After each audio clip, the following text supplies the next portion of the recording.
Good morning and welcome to Morning Brew.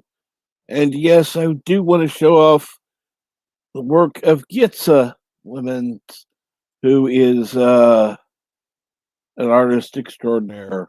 He took an idea I had and made it, well, awesome. How is everyone doing this morning? And let's start out of the chat where we have Darth Astor, who says, "Morning, everyone." So Darth Astor is first in the chat. Uh, so what's up, Darth Astor? I'll go ahead and put the link in the chat if you're able to join me. If not, that's fine. And eventually I'll get around to pinning it as soon as I can get to the damn YouTube thing. So let's see here. Now I got to load it up. Then I got to mute the tab because, yeah, I don't want to hear myself talk. And good morning, Jedi Bill, where I did happen to see that in the chat. There we go. And I sound horrible. And hello, Yitza. And yes, if you'll give me just one moment, I want to thank Yitza once again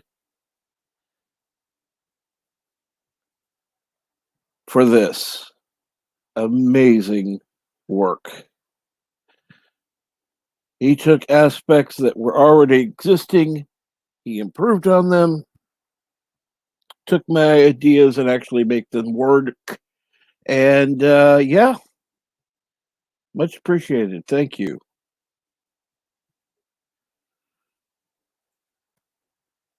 Thank you so much. And Darth Weezy, good morning. Good morning. I am so excited. That's been something I've never done before on Quake. Really? Yeah. Apparently there was a trophy from the Slipgate Complex episode 1 mission pacifist run on Nightmare. Really? Yeah. And I put it on YouTube. Huh? Right now, you're kind of roboting. I am. For me, I don't know. Well, everything. Is it good Not now? for me. Yeah, it's better now. Well, yeah, I'm really excited about this. I've never done it before. I could get through it normally. On Nightmare, it takes me, I think, mission 3 on episode is what really.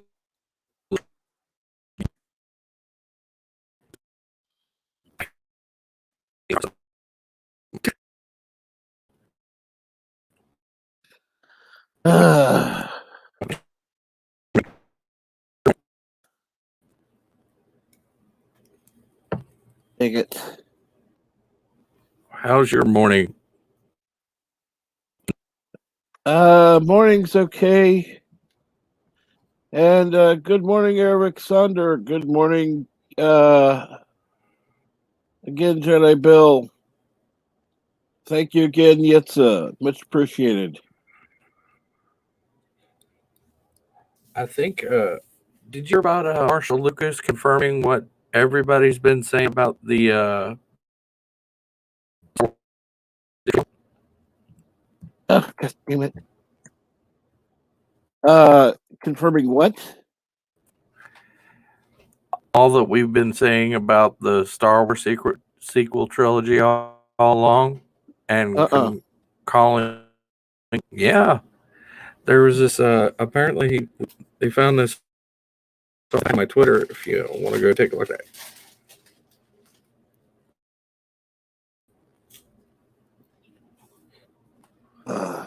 just about everybody's covered it, though. I'm surprised you haven't heard. I have not been listening to very much in the past couple of days. Just kind of needed to take a little bit of a break.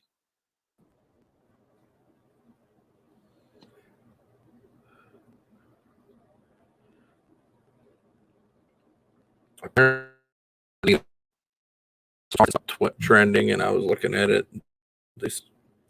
Apparently, they did finals set with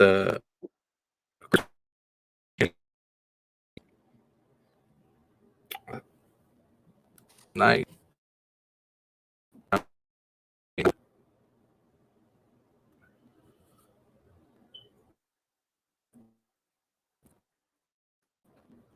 So the music's really not going anywhere, especially in those.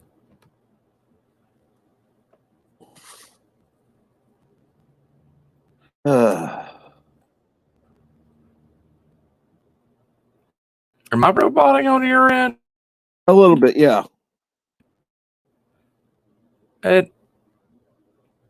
Now it's not. Where I'm positioned in near the mic. That went really bad. Now,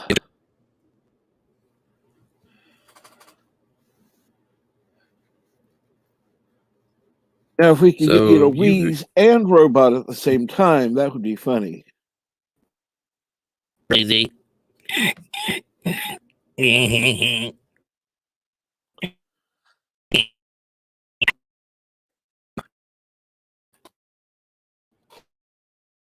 wheel robot wheeze.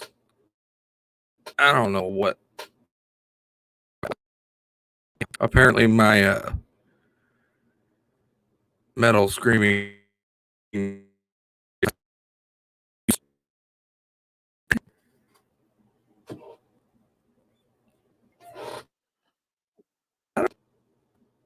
It takes vocal like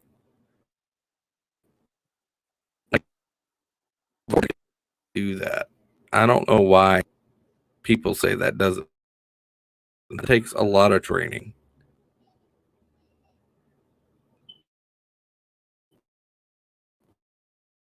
I don't know why they say scream is garbage. I just don't understand it.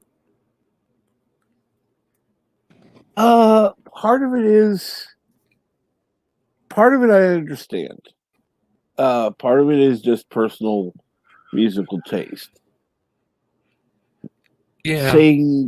Making a judgment call, however, is not exactly the best thing to do. Now, if you were to say a type of music isn't for you, that's one thing.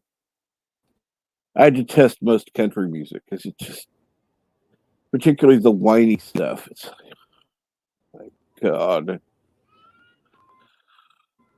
At least I can stand the music in the alternative version. It's like it may whine, but it's not whiny. If you get my meaning. It may whine, but it's not twangy. Exactly. Is it? Well, as a vocalist, there's some skill to that too. Or an ex-vocalist, I should say.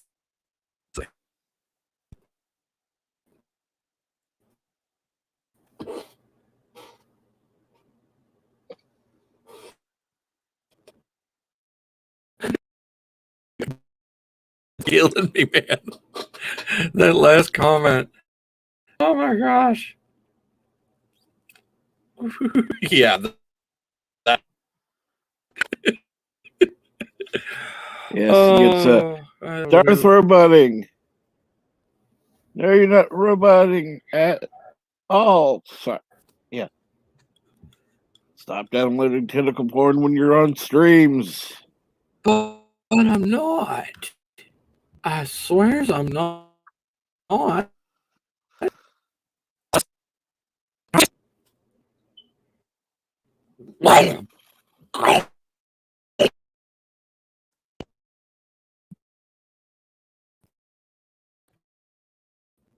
Did that come through?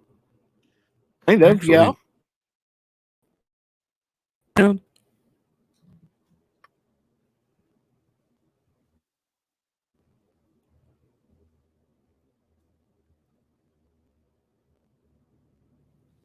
Dang.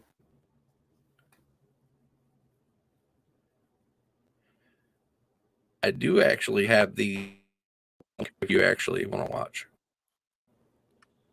Oh, wait a minute. Now I forget. For the. Before I forget, I'm going to need to pin that comment because I said I would. Yeah, you bet. Yeah. We're totally professionals up here. Just contrary to popular belief.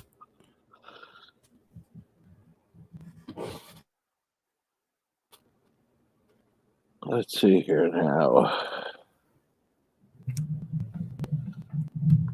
I heard. I got this one. He heard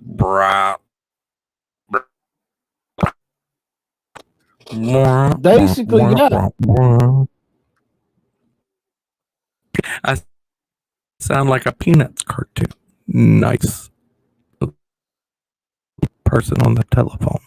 At least anybody talking telephone in a Peanuts cartoon. Hell, even the teacher wasn't even on the telephone. She talked like that, didn't she? Yep. Wow, wow, wow, wow, wow.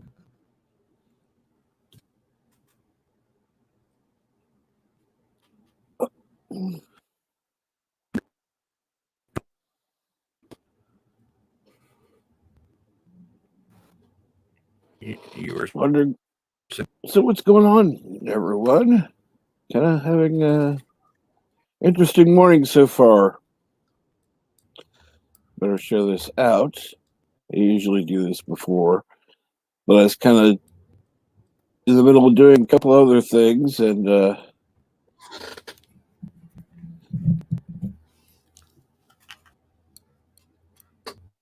I'm sorry, but Yitsa did amazing with that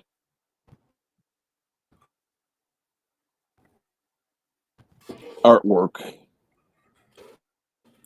Do you got the? Maybe you could actually show the video. That'd be a hell of a. Just a thought. I don't know if he was able to make a video out of it because he just redid what I did. So, Oh.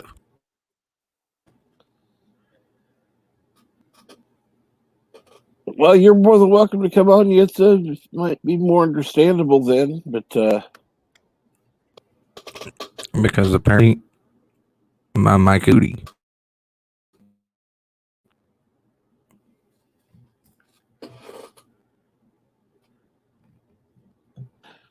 oh, are you already there in Denver or? And good morning, brightest day. By the way, I loved that reading last night. I have never actually read the books before, so I'm going to have to listen to it all.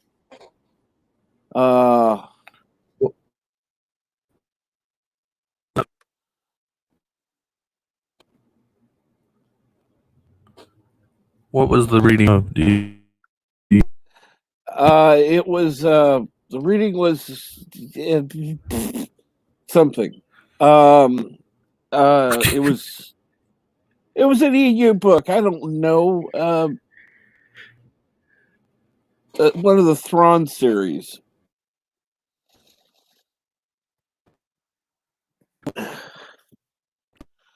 That's about as much. Oh, Heir to the Empire. That's it. Thank you. That's the first one, isn't it?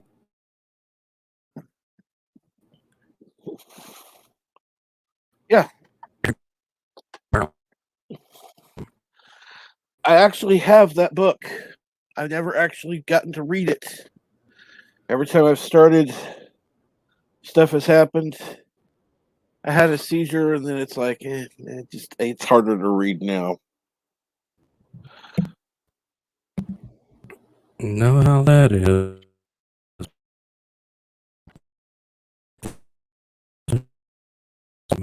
But that's neither here nor there now.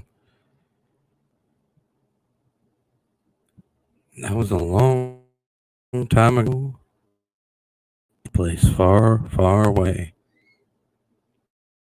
Not a galaxy map.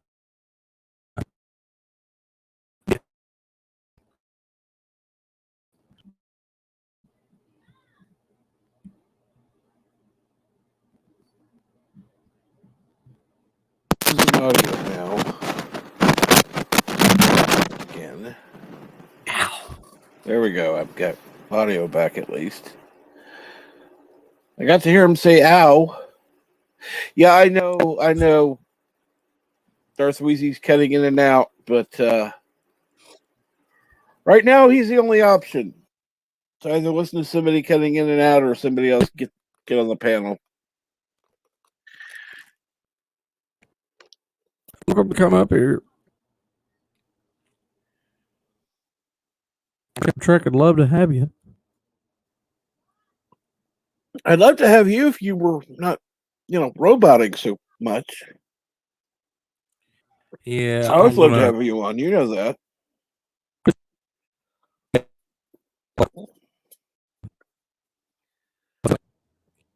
Yeah. I will talk to you later, but I'll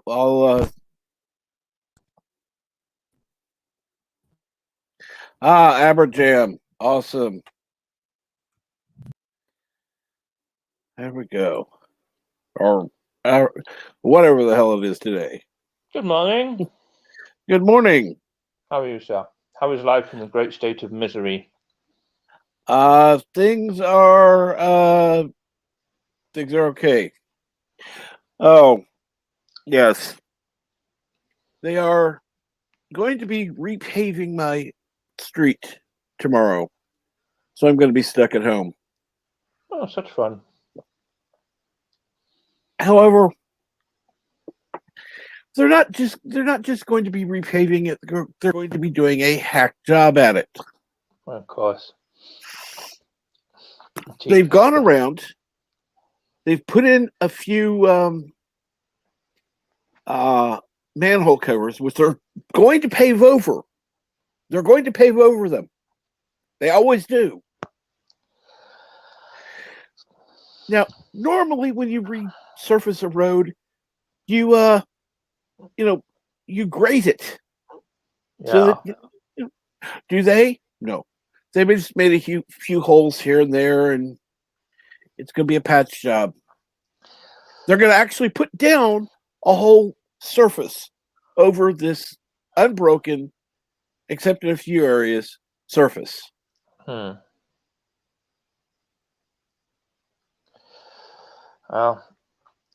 cheapest quote always gets the contract, right? So you're always going to get a cowboy. Yeah, that happens when you go with the cheapest. Now you say they're paving in the manholes, so paving over manholes. So basically, they're putting a nice new door in their house, and then they're plastering over the nice new door. Is what you're saying? Correct.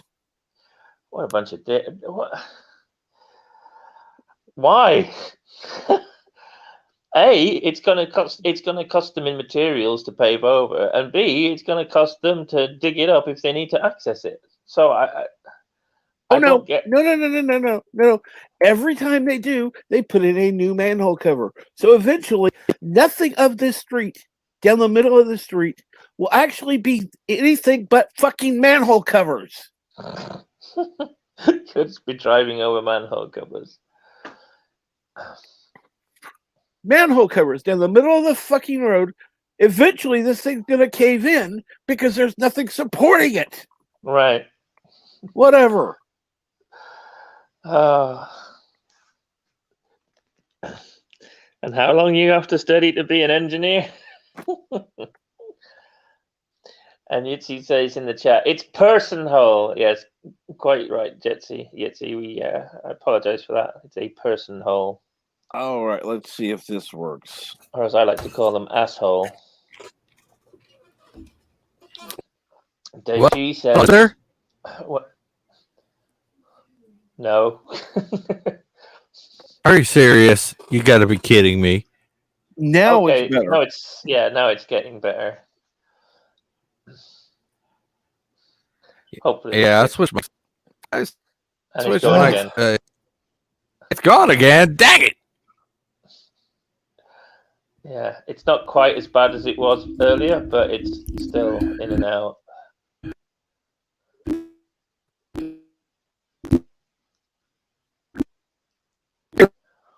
No, this can't be happening.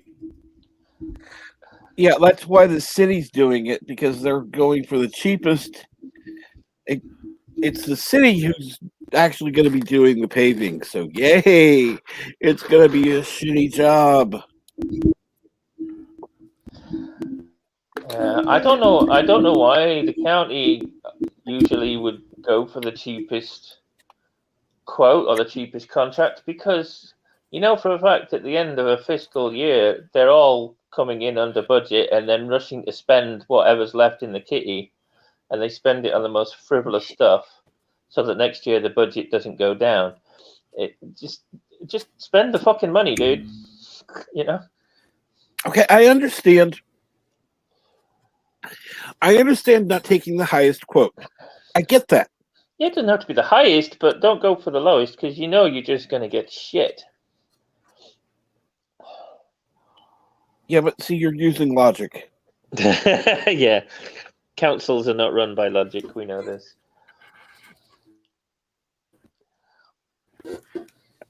But if they were, they'd probably run. Damn it, Darth Wheezy. Ugh. Still struggling, bro. I know that pain because it's usually me. My guess, Wheezy, is that whatever you're using, I don't know if it's a PC, laptop, tablet, phone, whatever, but my guess is, hopefully you can still hear, you're still listening to the stream. My guess is that whatever format that you're using, what platform you're using, you're probably running out of memory. Yeah, I would assume you've got other apps or programs running, or you're maybe downloading something at the same time that you're on. I think something's using up the memory, because that's what it is with me. My phone memory just gets fuller and fuller until eventually, yeah, the mic just goes. And Morning, good morning, Flug. Well, hello. Oh, there's that sexy voice. Oh, it's deep because I've been drinking for too much. So, Hey, how you doing? yeah, baby. How you doing? Hello, Jedi Bill. Morning, Bill. Oh, I don't sound like I'm in an aquarium or anything. Do no, I? you sound fine. That's Perfectly good. fine.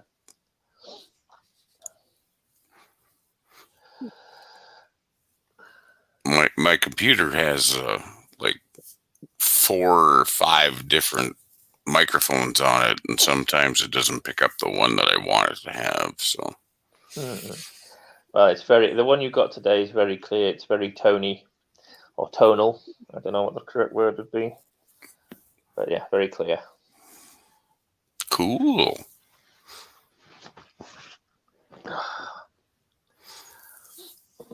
Any big topic today, Captain Trek? Let's see here. Not today. Person hole covers. Other than city workers are idiots usually. Lazy ass motherfuckers paid out the ass to do the work or not work. And yeah. Yeah, most of the city trucks around here sleep 4.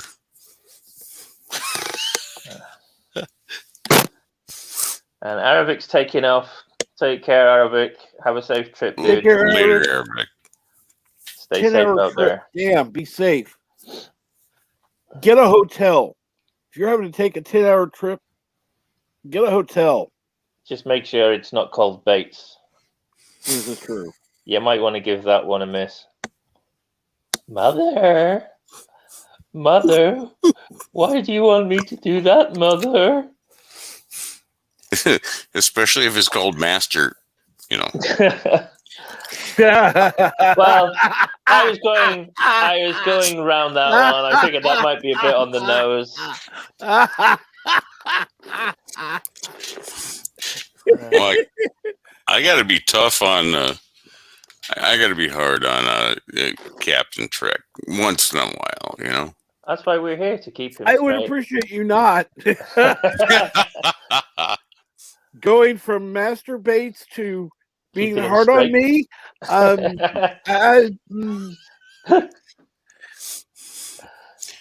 Bill's asking if he can post his channel link before he goes. You know that.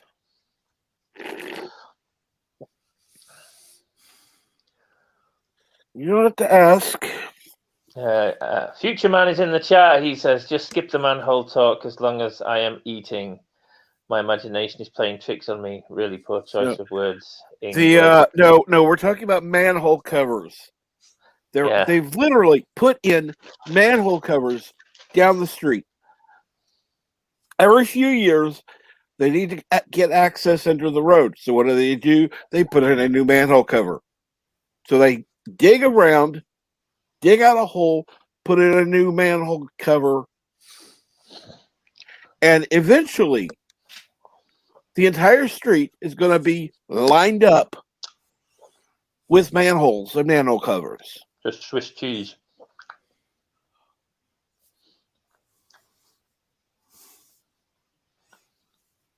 See? That's why I said, if I minded you being there, I wouldn't have you as a quick, thing on there. Join the evil Jedi here.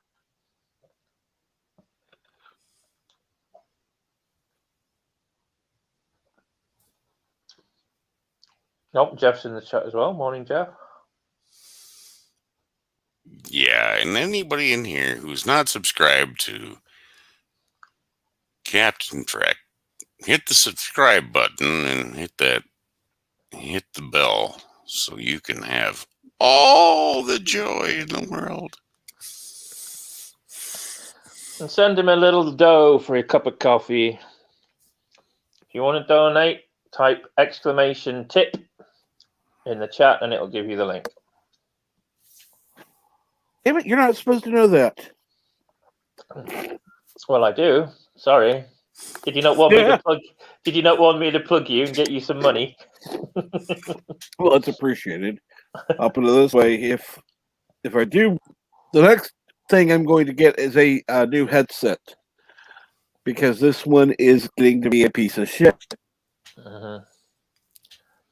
Did you manage to get the money for StreamYards together? Yes, I did. Awesome. I'm glad to hear that. Well, yeah, that's good. You can have pop once in a while. Yeah. It's not like a Roboto thing. It's just kind of a pop, Yeah, that's the mic. It's the cord to the headset is fraying severely. So that makes sense. That's chewing through the cord with all the stress. It's not good for you, and it's not good for your headphones. Ooh, yeah, it's not good for your health either, because you're not supposed to be eating that plastic. And no, trust me, I wish I were. At least then I could blame something. Blame the SJWs. That's what I always do. Works for me. I didn't know you were going to be here to blame. That is a cut below the belt, sir. You take that back right now. All right. I should be forced to stand in a corner and cry. I don't mean it, but whatever. You've damaged my very sensitive feelings. Oh, whatever shall you do? I know. Shall we call you Obi Dunsel and stick you in the corner with a Obi Dunsel. cone on? Obi Dum Kenobi. Bill wants to know, is there a Canuck command? Oh, what? You know, for the Canadarians, a Canuck command. A Canuck command. No, A Canuck command. Sorry, is Not- my not British? yet. Is my English accent throwing you off speaking English? there is not yet a Canuck command. I only set up a few. And I don't have and I don't have a history with R&R command either. I'm not going to go in the middle of the show and start adding new commands, even though I did before. I think a Canuck command would be good. You know, just type in Canuck and it clears all of the Canadians out of the chat. I think that would be a worthwhile investment. Oh, God. Kappas, can you just can you highlight Josef's last comment for us so that we can all see that Josef desperately needs to get some kind of therapy? Okay, We well, just need from to. the We need perspective to. of a non-native speaker, the whole street is covered with manhole covers. My imagination. My Okay. imagination sees hairy butt sticking out of the asphalt. That man needs therapy. He really Yes, does. he does. Yes, he does. Well, he's always needed therapy. On the plus side, Joseph, if that were true, at least you wouldn't have to go far to find somewhere to park your bike. Oh, Jesus. Oh, my God. Do you back in or drive in straight? Oh my God. Oh, I guess I'm dragging this stream right down into the sewer.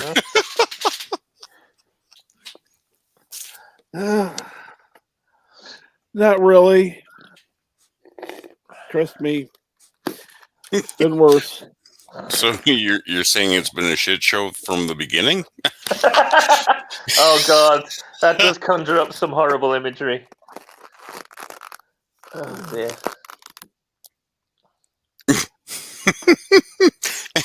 Yeah, where the frick did Wheezy go? Damn it. Unfortunately, he was roboting. Oh, I see. I think he's gone for a long walk to clear his head.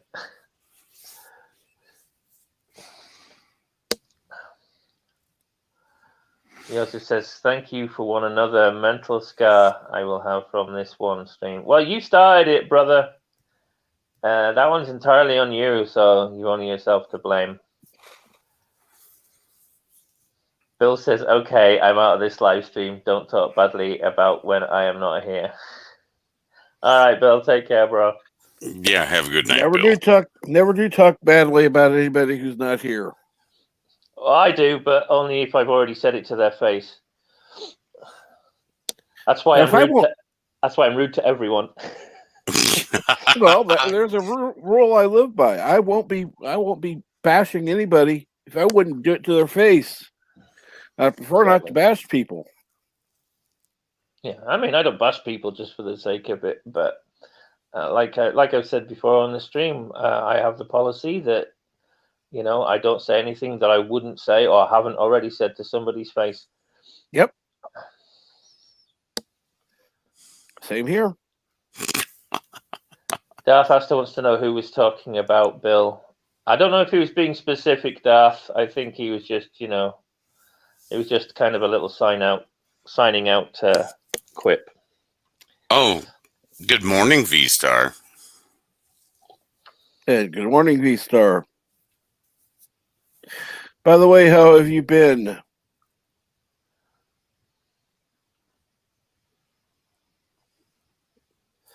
Joseph is saying, I did not create the word manhole. English is to blame here.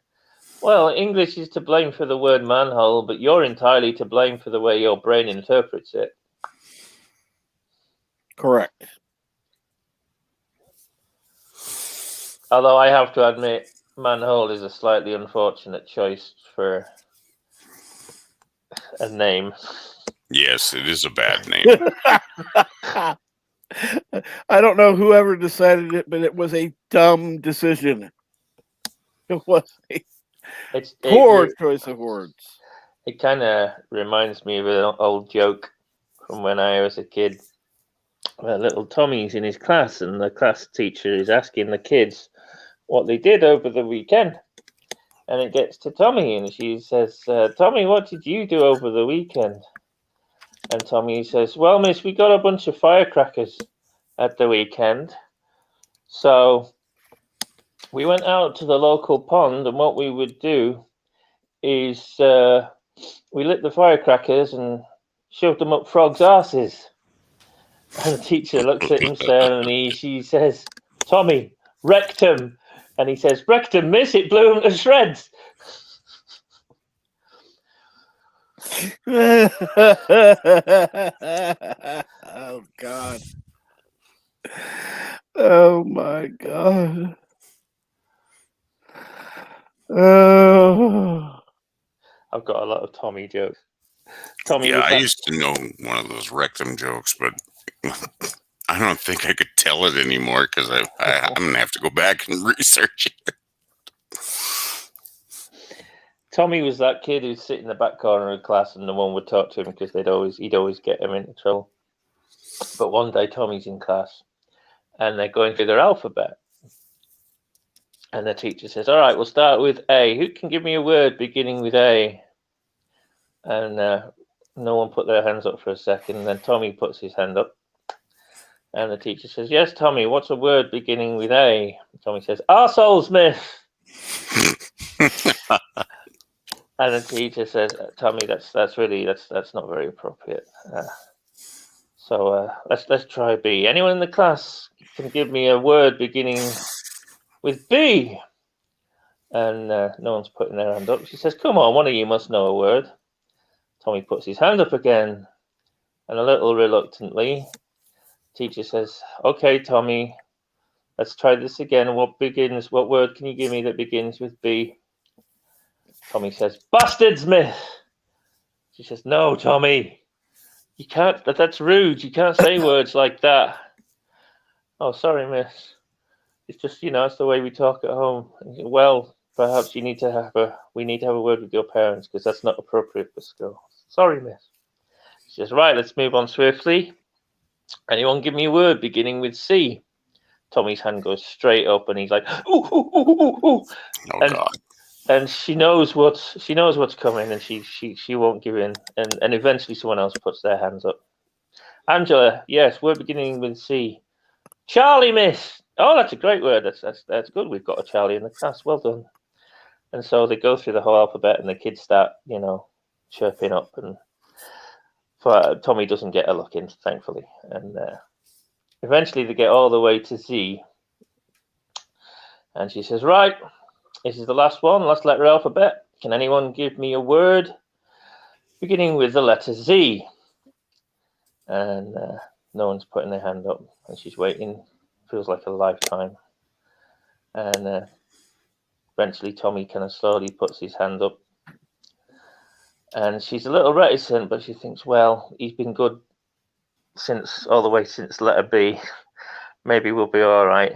I can't imagine any swear words beginning with Z will give him a chance. So she says, yes, Tommy, give me a word beginning with the letter Z. And Tommy says, zebra, miss. And she says, well done, Tommy, very good. With fucking great bollocks hanging off the back of it.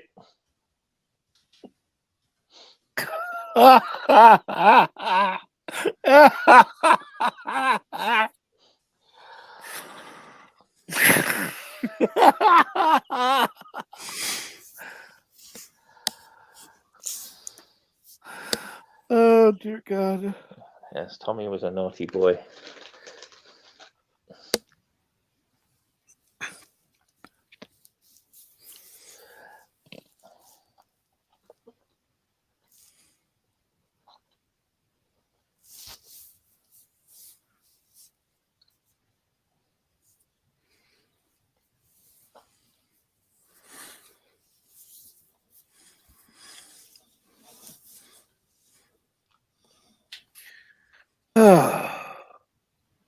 So how you been doing?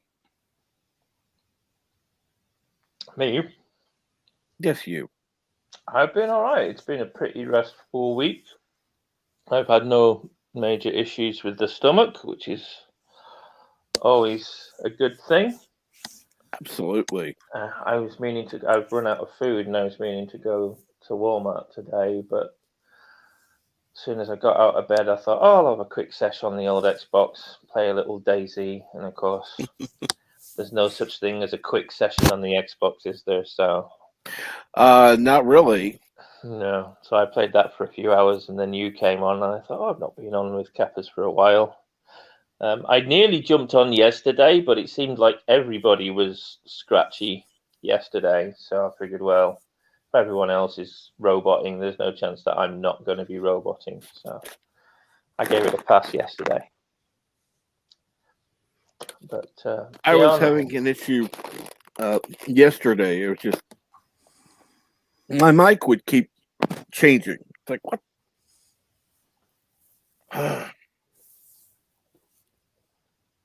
it kept changing. Yeah. It would go from, it would change in StreamYard. StreamYard would change the setting by itself. And I'd have to find where I could get the mic to work again. So the mic goblins were playing up. The mic settings last night for me too was just like that. It took me like 3 different tries to find the right friggin' mic. Hey, I was on Jedi Build stream, and I mean it was just insane. What the hell?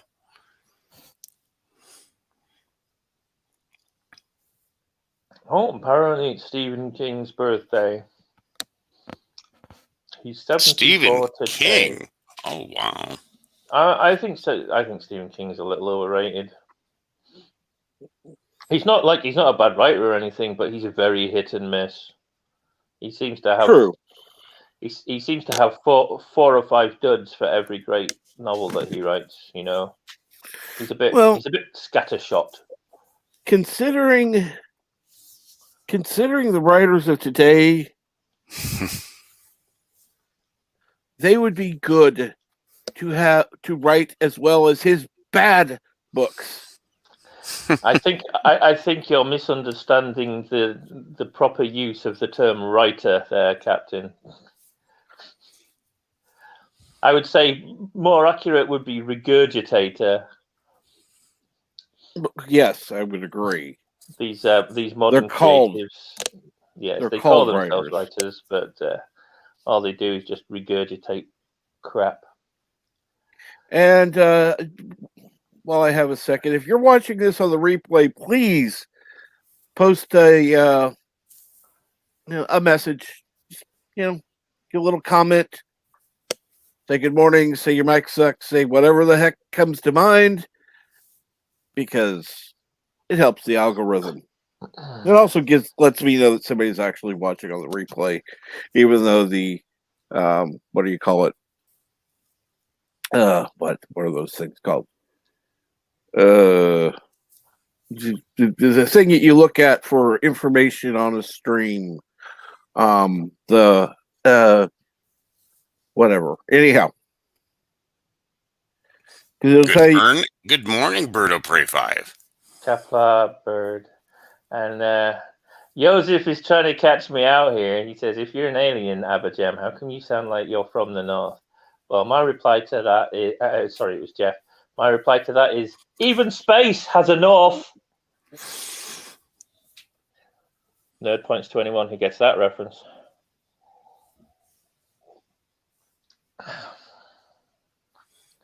No one on the panel gets that one?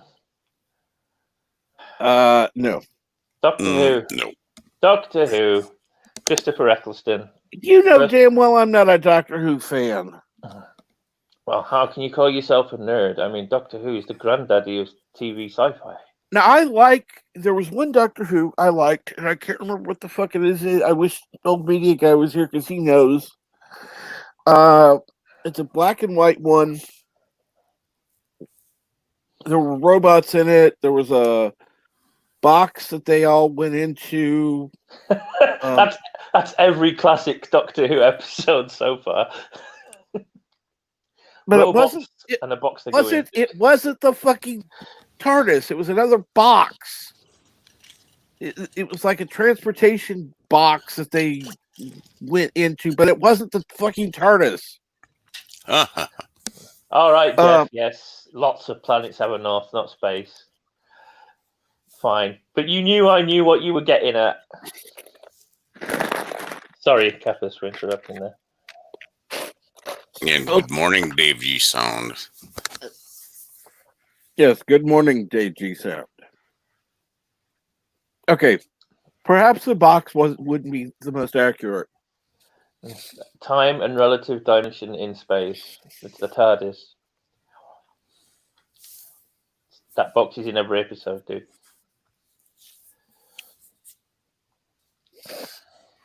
Let's see here. Jeff says Sid Rats. I hate to hurt people's feelings, but I really never got into Doctor Who. I mean, I think it was the second Doctor. It's something that kind of puzzles me is that we have so many nerds in our community in this particular little pocket, sort of Captain Trek and Salty Trekker and Bird of Prey kind of pocket of nerddom, and very few people in this little pocket seem to have any great affinity with Doctor Who, and it genuinely surprises me. Well, see, I need to actually be able to watch it. I didn't like the 80s crap. I'm sorry. It just looked bad. I'll watch it, but it just looked horrible. It looked like cheap. Which network currently has it? I think HBO currently has Doctor Who. It's either HBO or Amazon has it. I'm not sure which. Well, I used to watch it on PBS when I was a kid. I mean, Dave? really young. So it had been on Netflix for the longest time, and then they lost the license to someone else last year. Just say all you have to say is hi to anyone else I may have missed. That's all. By the way, Captain, I've been meaning to say, and this is just a comment rather than criticism. I quite like the new background, but I'm so used to the classic background that you had with all the different drinks and stuff.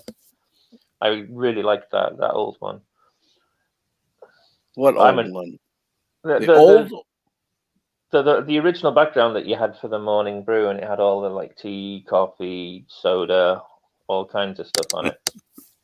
Well, I can ask Yitza to add some tea and coffee to the table. No, you don't have to do that. It's a perfectly fine background. Like I said, it's not bad or anything. It's just a preference thing. See, there's the coffee right there. I felt like maybe the original was more inclusive. Yeah, you can't really miss that coffee, can you? Oh, you've got Folgers on there. The old man's brew. I mean, I could have Yitza add a thing of orange juice. If you've got if you've got Folgers on there, then you're going to need a packet of Werther's Original sitting on the side as well. Okay, Yitza, orange juice, tea, and Werther's Originals for the next one, please. good morning, Darius Munchausen. And good morning, Darius. I must apologize. I was meaning to join you last night, but I fell asleep. And I was taking the advice of JJ. And he said, if you need to sleep, sleep. I said, okay. So I did. Unfortunately, I missed a show I wanted to watch. I should have said hi to the Random Menace and Professor Brainy Specs. Oops, I'm sorry. I'm sorry. If I miss somebody, that's because all of a sudden, either we're in the middle of a conversation or I just honestly miss seeing it come up. I try to say hello to everybody. Yeah, once you get wrapped up in a good conversation, it can be easy to lose track of the chat. Jeff says, I think you're talking about the second Doctor story, The War Games, and they did get into Sidrats, he means TARDIS, boxes that took them between different war zones.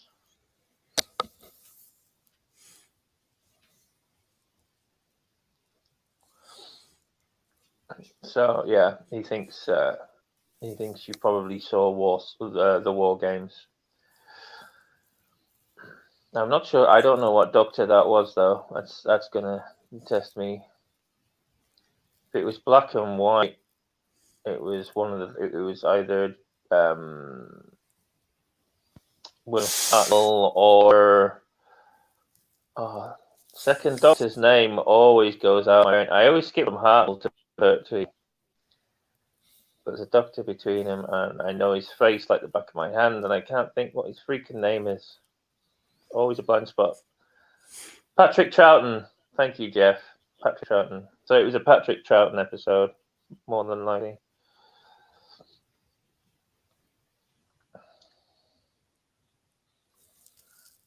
Jeff, they were literally called Sidrats, were they? Just a play on words. And hello, D.D. Myers.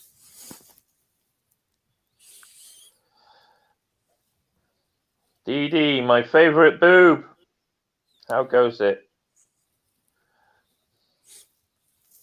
Can't help not liking a guy named D.D. Everybody loves a double D.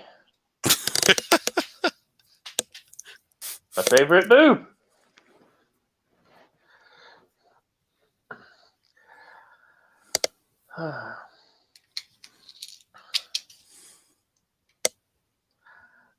So Jeff says that the Sidrats were not full TARDISes. Okay.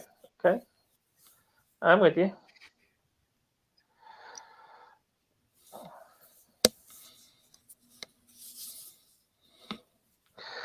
So it looks like Dune is setting up to do well in the box office, which I'm glad to hear. It's opened up in 24 or 25 select markets in Europe right now. Nowhere else has it, just those few markets. It's pulled in 35 million over the weekend,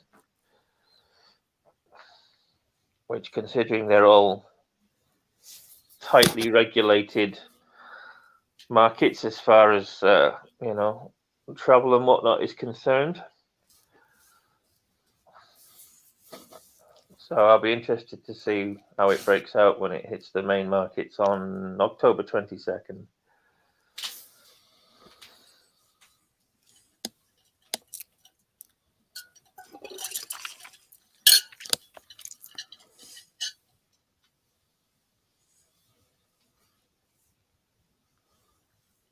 Somebody milking a cow. Yeah, maybe me. I thought I heard a maid's bucket rattling there for a second.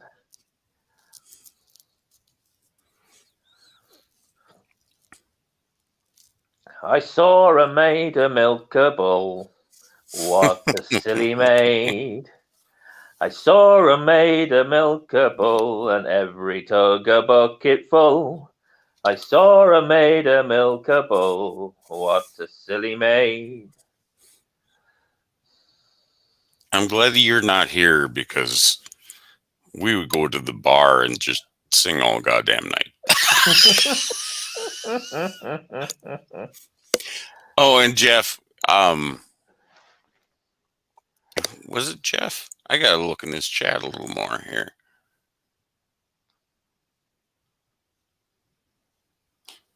Yeah, I don't know what I was gonna say. Sorry. Bye.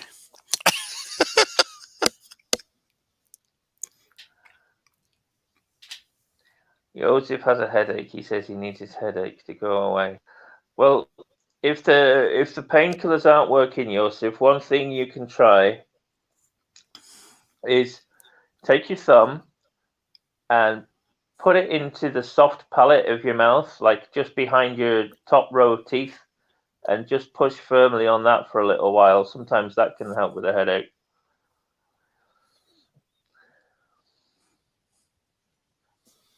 And Darius Munchausen's in the chat. He says, "Is that Abajam and Pflugerville?" Yes, it is. And good morning to you, sir. Although today I'm going by Obi Jam Kenobi. I am a Jedi Master.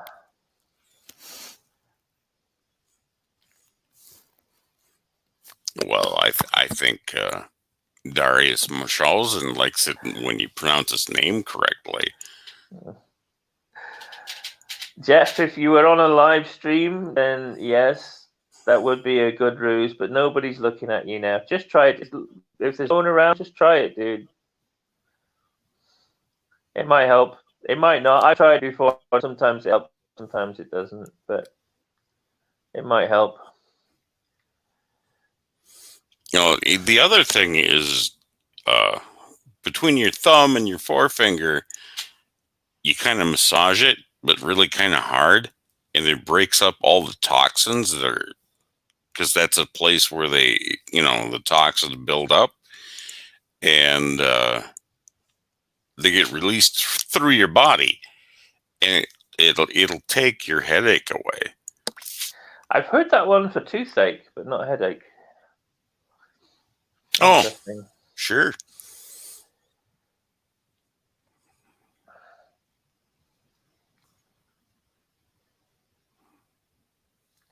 Although in my experience for a toothache, you can't beat having somebody stomp on your foot. It really takes your mind off your toothache.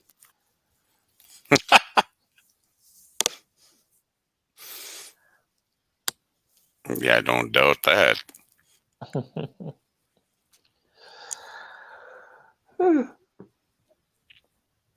Anyone else looking forward to Dune then?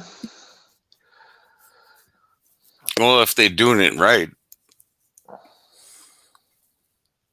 Did you get that? By all accounts that I've heard so far, they are doing it pretty right. Jeff says, question, if I should put the thumb behind the row of teeth, are they supposed to be in a glass or actually in the mouth?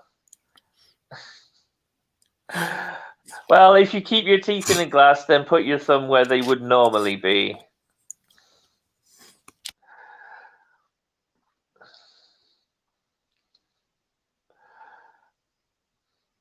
But yes, from the few sources I've heard so far, Dune is shaping up to be a worthy adaptation.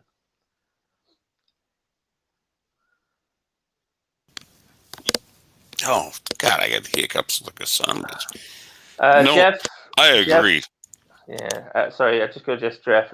Jeff, I think I mistook you once, but I know Professor Brainy Specs is Jeff and the Random Menace is Joseph.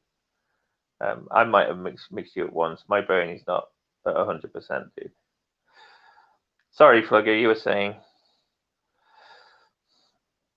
No, I'm good. I just blurted some crap out. It's all good. Well, that's all we ever do. Any of us is just blurting crap out. Do you have a HBO Max?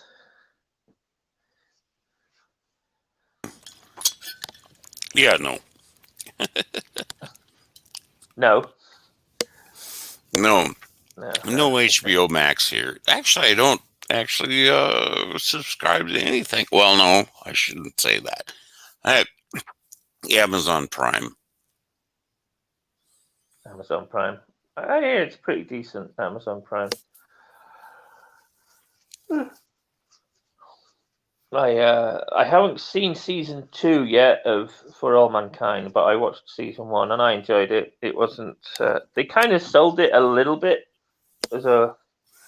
I'm going to upset Salty Trekker now if he's listening. They kind of sold it as a bit of a woke series, but really it wasn't woke. It's a very good season, but I haven't watched season 2 yet of Amazon. I don't have Amazon Prime, but I have other methods of watching it. So I'm a jolly bad egg, shall we say? Listen to me very carefully, because I'm only going to say this once. And yours is Coffee. Black. Coffee. Black. While I've got your attention, there are... Coffee first. Well, this mentor would like another cup of coffee. I'm just gonna have to give up coffee. Want some coffee? If I'm not mistaken, that's your 3rd cup this morning. 4th, and on a day like today, it won't be my last. Coffee. The finest organic suspension ever devised. Commander, set a new course. There's coffee in that nebula.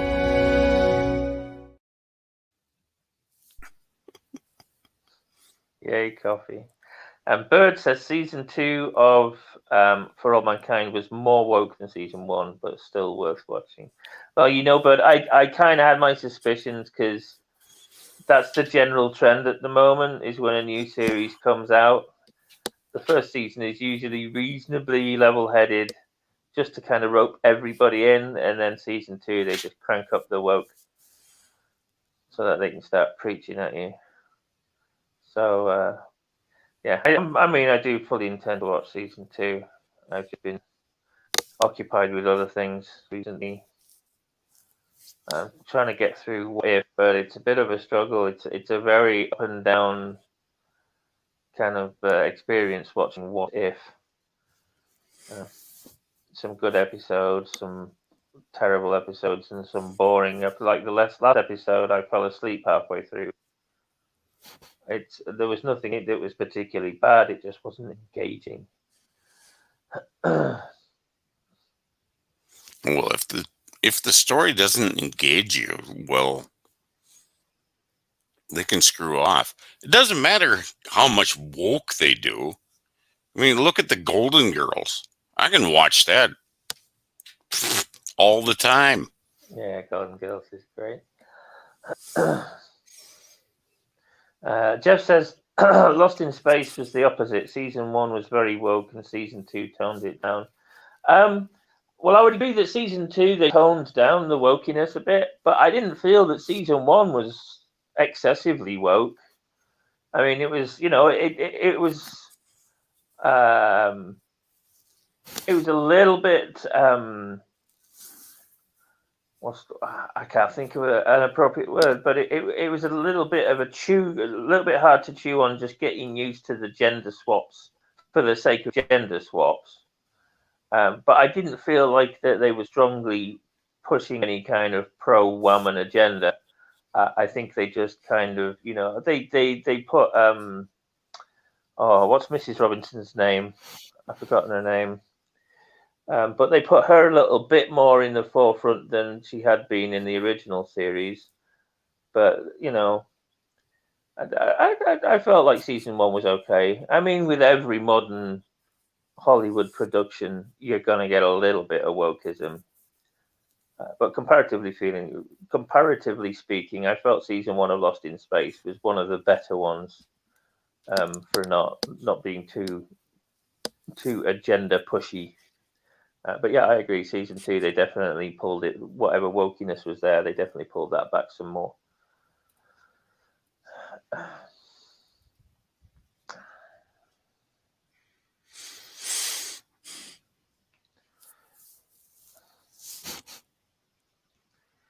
Yes, he says, my brain isn't working because I need more coffee. Well, go get some coffee, man. You speak for many of us when you say that, sir.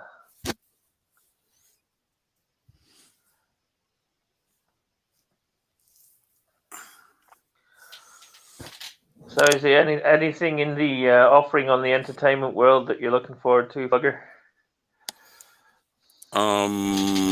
There's a couple different series coming out pretty soon that I'm going to be looking for, but I can't really put a pin on it because, I guess the biggest one I am really looking for is the Orville. Yeah, I can't wait for that. So sad that we lost Norm. Oh As, gosh. as, Yeah, as cynic, yeah, it's great. As cynical as it sounds, I hope that he at least managed to do all of his Orville stuff before we lost him. You know. well, I'm sure that season 3 will have him and it'll be all good. But Yeah. after that, or Fred Willard in Stargirl. Huh, he was so funny. Oh my god! And I'm sure most people didn't watch that. Yeah, I didn't. That's the one with the superhero teenager, right? Yeah, well, she plays a teenager. She's like 23. Well, yeah, they're all 26-year-olds playing teenagers. Yeah. I mean, I know people. A lot of people like Tobey Maguire as Spider-Man, but like, he always felt like 40-year-old Spider-Man to me. Really? That's funny. I mean, I get it. Spider-Man gets old, but 40-year-old Spider-Man shouldn't be in college. He should be out the docks working a 60-hour shift.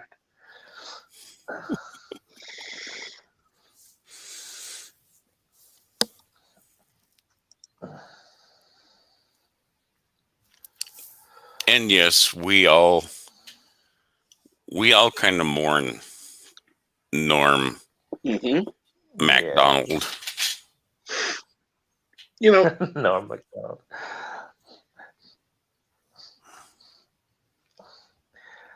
He had the best Burt Reynolds impression I've ever seen in my life. He could have been a doppelganger for Burt. So good.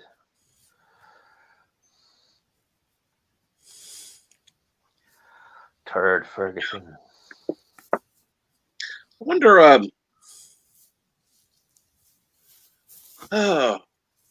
wonder who could play Bird in a movie.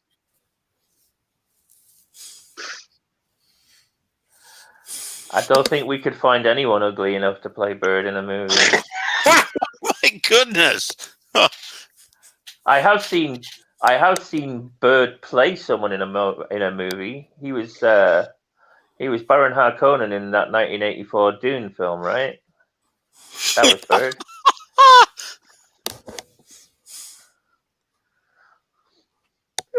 I'm sorry, Bird. I'm only kidding, man. I love you. No, you're fine. You're fine. We're big boys. We can handle it. I do. I got to admit, though, whenever we talk about the fictional dictator of Kuroga, I do kind of mentally picture Baron Harkonnen from this coming out with his oily pit covered in boils.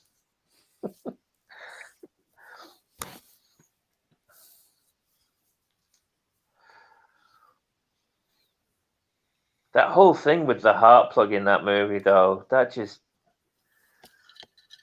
that really demonstrates an unscrupulous individual. Someone who surgically implants a plug into all of his minions, so that at a whim he can just unplug their heart and bleed to death. That's just a step above. That is. I guess oh my God, I haven't been reading the chat close enough. Good morning, It's a Lemons. Who Brad Pitt can play Bird. I don't think so. No, I think we'd been probably better with someone like Oliver Reed. I was thinking that that woman who played in Kathy Bates. We could do Kathy Bates. Kathy Bates and Bird.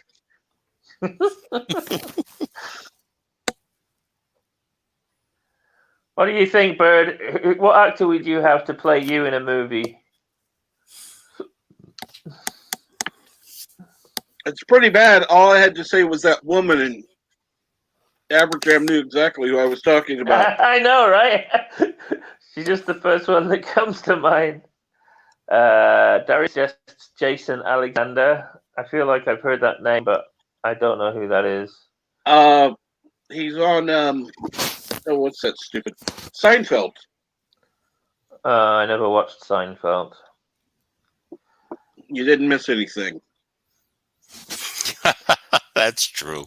I mean, I don't know who he is, but I never watched the show. Well, if Jason Alexander is in bed, it won't show the height difference. That is true. And I guess Bird must be previously indisposed. He's probably making a video. No, he's Joseph. Waiting on blood to be drawn.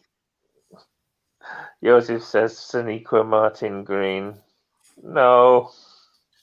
She shouldn't be in any... Well, that's cruel to say she shouldn't be in anything.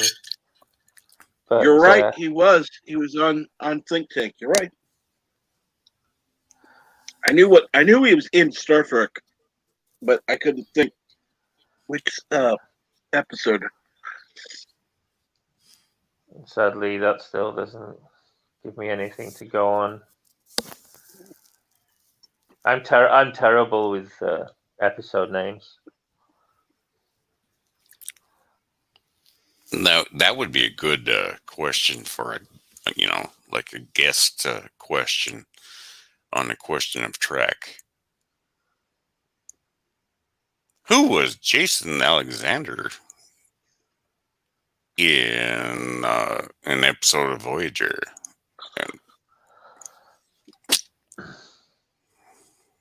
And yeah, no, I'm not a Seinfeld fan. I'm also not a fan of Friends. I liked the theme song for a while, but I was big into Friends in my early 20s, but I can't watch it now. Okay, my taste has definitely changed. Do you guys watch the new Fantasy Island? Where's it at? On the high seas. Sorry, I don't remember where it's at. They wrapped up just on Sunday, so a couple days ago. Okay, if Randominus, if the casting should always be gender swapped, are we saying that Bird is already a female or a male? Well, that's always been up for debate. Nobody is entirely sure. The common belief is he's a little bit of both. Hey baby, I hear the blues are calling, toss salad and scrambled eggs. I don't think he would be able to, use the geologia machine if he wasn't a little male. Well, they have they have male and female fittings for geologia machines, so they do indeed. Jeff is questioning whether or not you like Frasier, Captain.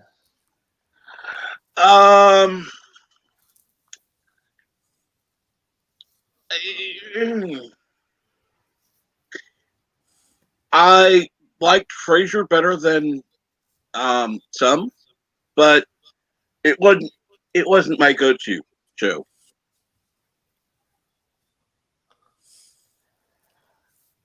Dave G says, never liked Friends, always preferred Associates. Sir, go back in your box and don't come out until you have a better joke than that one. That's terrible. I don't know where the Random Menace is going with the female James Bond thing. They tried to do it, but the studios shut them down.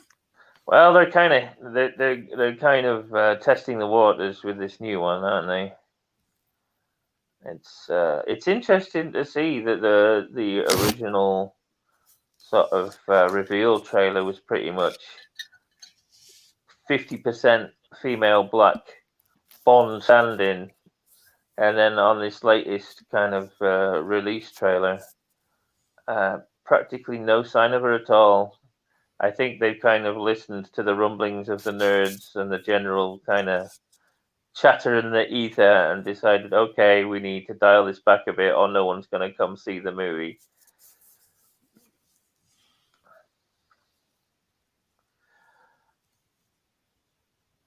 Darius says Kelsey Grammer could play Bird. I don't know. I think Kelsey has a little too much gravitas. And hair. Oh, world. Hello world. Okay, can you imagine Hello World in the voice of Sideshow Bob? That would be so funny. I know. Patrick Stewart can play Bird. Oh my God.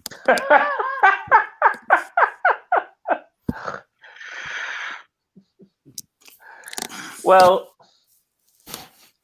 we would have to, if Patrick Stewart is going to play Bird, we first have to make sure that Patrick Stewart can get an entire Bazooka Joe comic up his left nostril.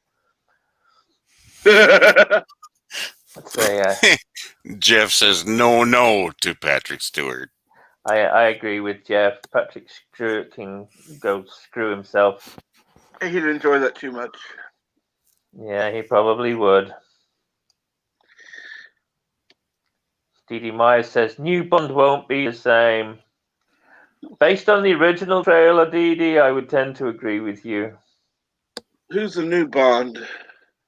They haven't announced a new Bond, but they have Lashana Lynch, I think, or Lasagna Lunch, as I call her, is supposedly playing a 00 agent who kind of has been standing in for Bond while he's been AWOL on his retirement.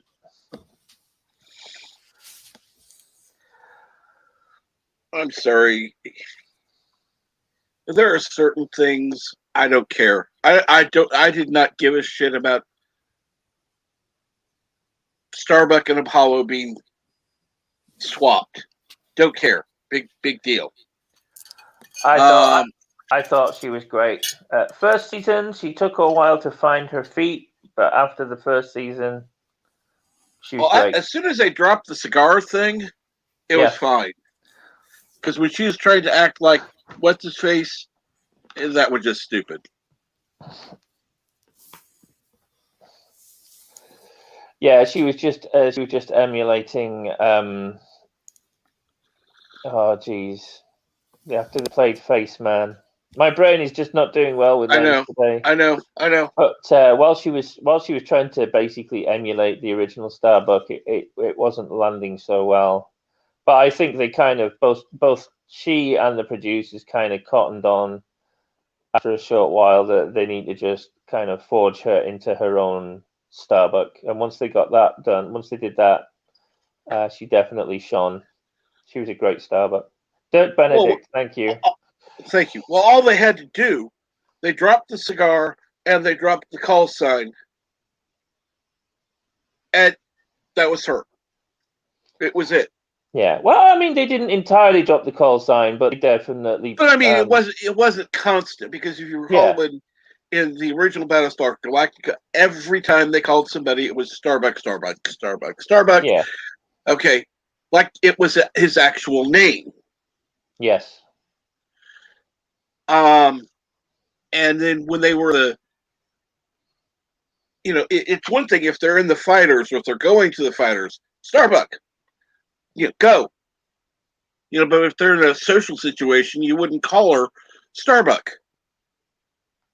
Oh, I don't know. They called Maverick all the time in Top Gun, right? But no, I know what you're getting at, and yeah, they didn't so much drop the call sign as just like you say, they decided to only really use it in kind of combat situations, which I think was the right call.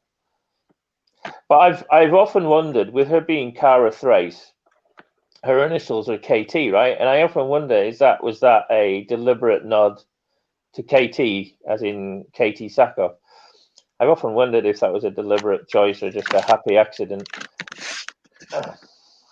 I'm sure it's happy accident, but it's possible. Darren says Murdoch from the A-Team was in TNG and Voyager. Yeah, Lieutenant Broccoli. Correct. Was it Barclay? I always call him Broccoli. Lieutenant Barclay was Matt Murdoch. Yes, but What's his name? Did, What's his name? was I broccoli sense served with hollandaise sauce? Broccoli with hollandaise sauce. I often get the Mad Murdoch actor mixed up with Brad Dourif, who was Chucky. Played Chucky. But also another excellent actor. Dwight Schultz. Dwight Schultz, yes, Dwight Schultz.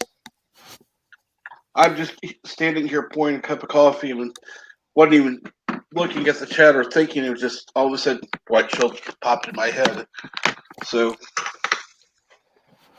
Jeff says you're in a windstorm, Captain, but I'm not hearing wind. I'm hearing the bits of clattering, but that's not a major issue.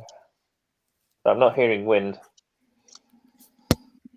Yeah, it sounds like things have calmed down. oh God, yes, kids are gone. Hurrah! No screaming kidlets! Hurrah!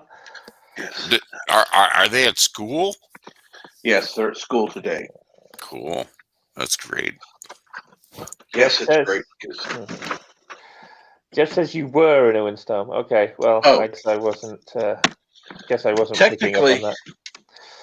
Technically, earlier I was in a windstorm because this was before the stream. But I woke up, my bed was literally shaking. The ground had been struck by lightning. It's like, what the fuck?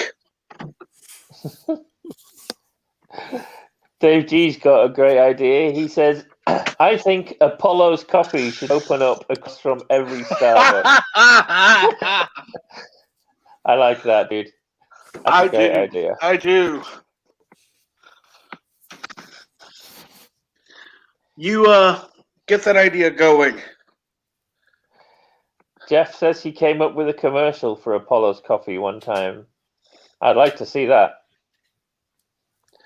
I would too. I thought it was great that they got Richard Hatch to play a villain in the Battlestar remake. I was watching him for like 2 or 3 episodes, and I was going, I know that person. Where have I seen him before? And it didn't dawn on me for about 4 or 5 episodes. That's Apollo! But he was great as... names just aren't working. What is wrong with you, Jam? Get your brain in gear. Began with a Z. What's his freaking name in Battlestar? What do you mean? Z? You lost your Britishness. Have I lost my Britishness? Yes. You said his name began with a Z. Who the fuck says that in Great Britain? I'm doing that for the Americans and the audience because I understand that if I say Z, then the Americans just won't get it. Whereas if I say Z, the Americans get it, but the Europeans also get it because the Europeans, just are a bit more intelligent. Aren't as stupid as Americans. Yes, I understand. So I'm just appealing to the lowest common denominator. Well, I try to, be able to understand all the stuff you guys say, so sorry.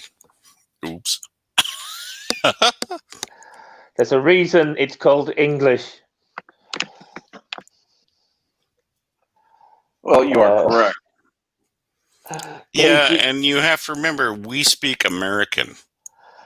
Yes, Correct. you do. I'm glad you make that distinction. And Dave says that Apollo's coffee split off from Adama Bean Co. Ooh. Dude, I'm liking that. You've got a whole backstory for these coffee companies, don't you?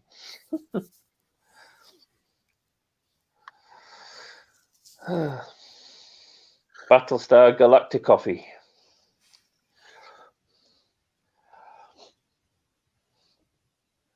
Then all you have to do is buy out Starbucks and officially under that umbrella. Yeah, man. Starbucks Coffee, a subsidiary of Battlestar Galactic Coffee.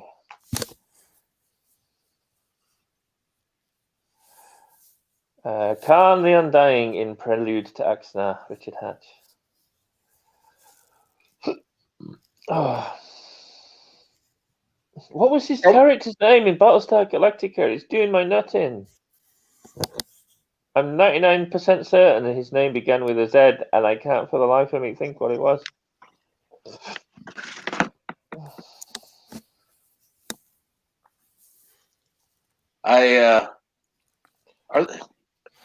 Is Prelude or is Axar ever going to come out? Probably not. No, he's just mining for monies. Well, the distribution Paramount, isn't it, that does Star Trek? I think Paramount told him that he can't do a movie; he has to do 15-minute shorts. Well, guess what? He was the one who was responsible for ending all fucking fan films. Thank you, Prelude to Axanar. Yeah. Jeff, I'm trying to think of Richard Hatch's character in the Battlestar Galactica remake, the one with Kara Thrace, Katie Sackhoff in it. He plays like kind of an anarchist. They call him a terrorist to begin with. He's in prison for basically being a political activist stroke terrorist. And eventually he finds his way into the cabinet. So he becomes like a major politician and representative. I just can't think of his character's name. Character's name in Battlestar Galactica. That's all I know. He was a guest on there. Yeah. Well, he was a little bit more than a guest. He played a fairly main role. But yeah, he was Apollo in the original series, but in the newer series, he was this kind of terrorist activist. Zarek. There we go. Tom Zarek. Thank you.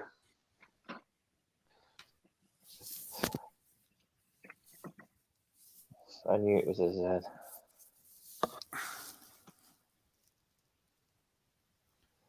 And it is much appreciated. It is much appreciated when you use the proper term, since you are British.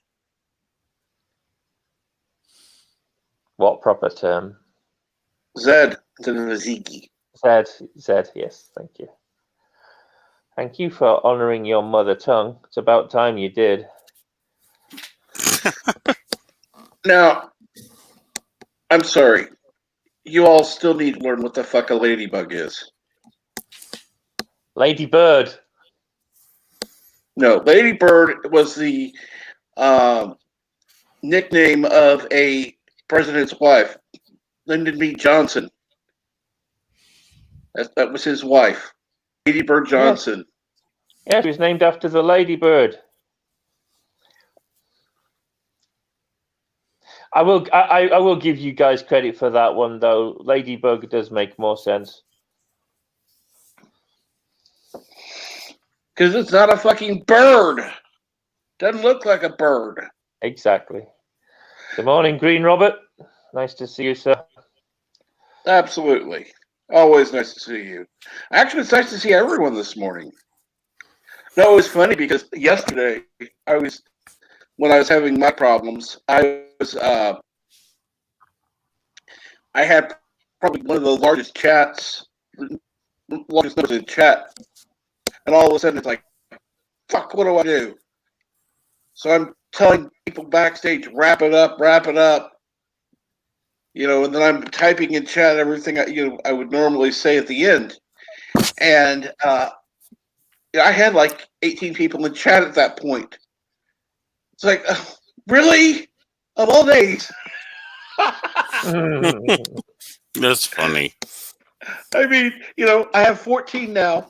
Don't get me wrong. I absolutely love it. I don't care if I have, 10 or 5, as long as people are talking. And I have somebody on the panel. It's great. But the chat was actually moving. It was active. It was going. Things were going on. The panel was okay. But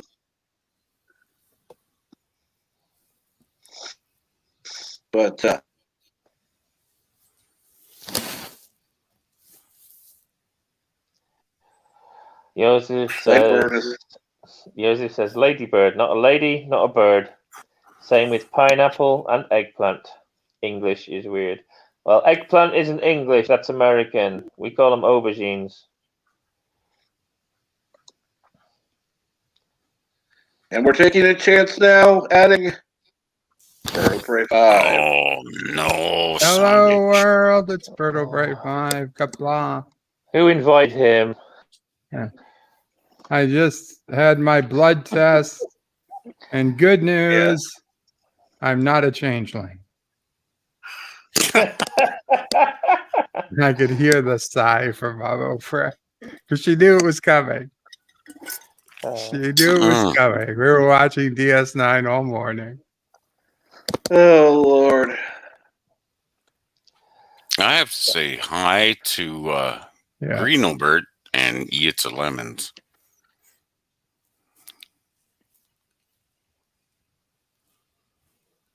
And an answer to Dave G, yes, asparagus is Gus with Asperger's. That's absolutely correct. Bird, you were absent when we were kicking around thoughts for a Bird of Prey movie. Bird of Prey movie, sure. Yeah, if don't they already have a movie called Bird of Prey? No, we're talking about a good Bird of Prey movie. That movie's called Birds of Prey. It was changed. This is talking about Bird of Prey, and I had a particular person in mind to play the role of a bird. Yes, we were kicking around ideas for actors. You want Chris Pratt to play me? That's fine. You gotta stop thinking about Dandruff. Oh, God. Who are you thinking of? Kathy Bates. That sounds like a woman. That is a woman. No, I don't know what's wrong with you, Captain. Who would you choose? I could see Chris Pratt or Dream on. The other Chris who plays Thor. What's his name? Helmsworth. How about Will Wheaton? No, Will Wheaton. I was thinking Oliver Reed if we could bring him back. I mean, if we could go back in time, like a young Arnold Schwarzenegger. God. So now we have a little. Now we have a little more information. Who would be a good pick to play a deluded dictator? Because clearly that's what we need. Get Crocodile Dundee to play Ozzy O'Prey. Mick Dundee. Oh, I know. How about this? Oh, you know who'd make a good Bird of Prey? Is Sean Connery. Oh, Lord. Yes. No. I think Michael would make a good bird of prey. Michael? Who's Michael? Salty? Oh, Salty Trucker. No, I don't think so. Who's Michael?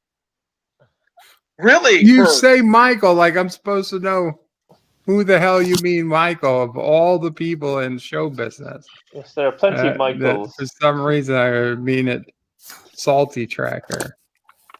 I always think he meant Michael Burnham or something. Oh, for fuck's sake! Someone did suggest that earlier. The actress Sonequa Martin Green, someone suggested earlier.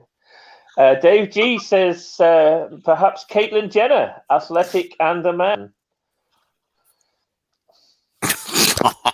Oh my God, no! Too much hair,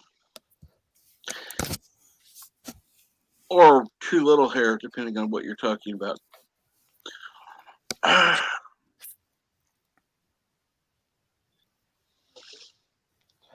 I was saying earlier, Bird, if you ever became an actor, you could maybe play Baron Harkonnen in the new Dune film.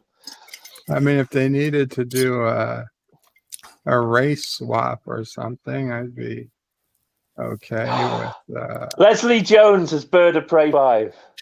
No, not Leslie Jones.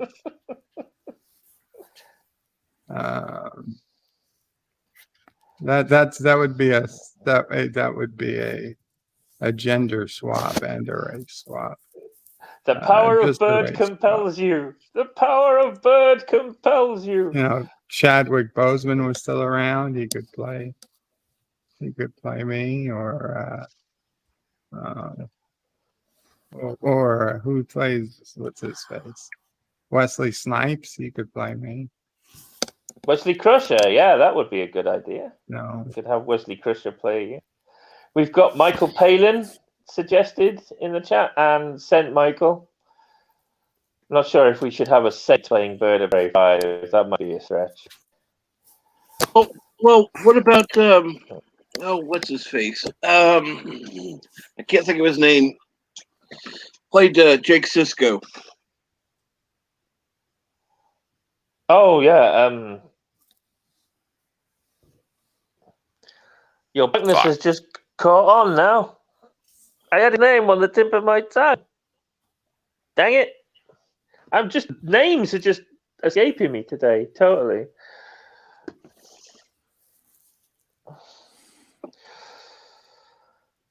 You were watching DS9. Why don't you? Why can't you think of the name Bird?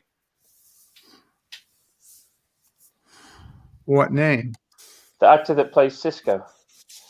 Oh, Avery Brooks. I didn't know No. what he was asking. His son, Sirach Lofton. Sirach Lofton, to play Bird of Prey 5. Oh, I was thinking of Avery Brooks. Avery Brooks is not. Oh dear God, how could I'm going to say this? Avery Brooks is not sane enough to play Bird of Prey 5. Well, maybe we just throw in Tony Todd. I mean, seeing that whatever that what we've left behind thing. Oh my God, that man is nuts. That wasn't video from What We Left Behind. It was from an earlier documentary. Oh, okay. Well, he's still nuts. Jeff is suggesting Life with Matthew. Bird. Not Bird. Sorry, Bird.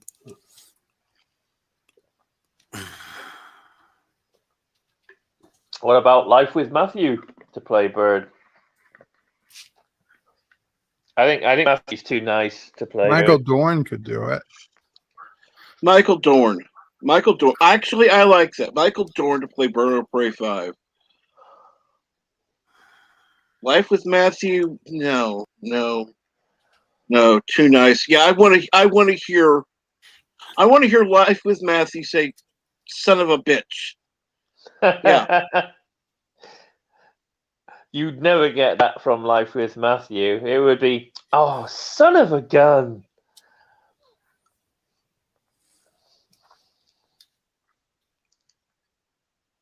Okay, next time Life with Matthew is on, is live streaming, go ahead and super chat him saying, "You're a son of a bitch, Life with Matthew."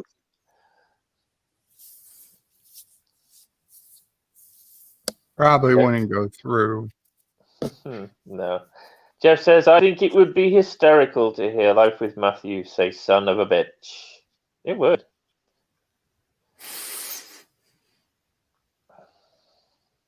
Technically, he should have no problem with bitch being used for its correct meaning as a female dog.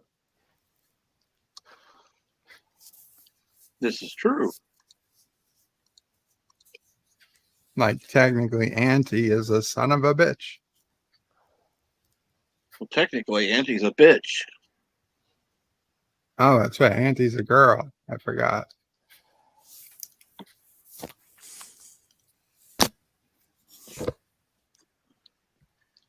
Poor Auntie. Somebody needs to rescue him before it takes her to the pound. Auntie is being rescued at the end of the week, from what I hear. Who? Anywho, he's giving her back. That's not rescued. No, that's punishment. Rescued from Kurdistan, it is.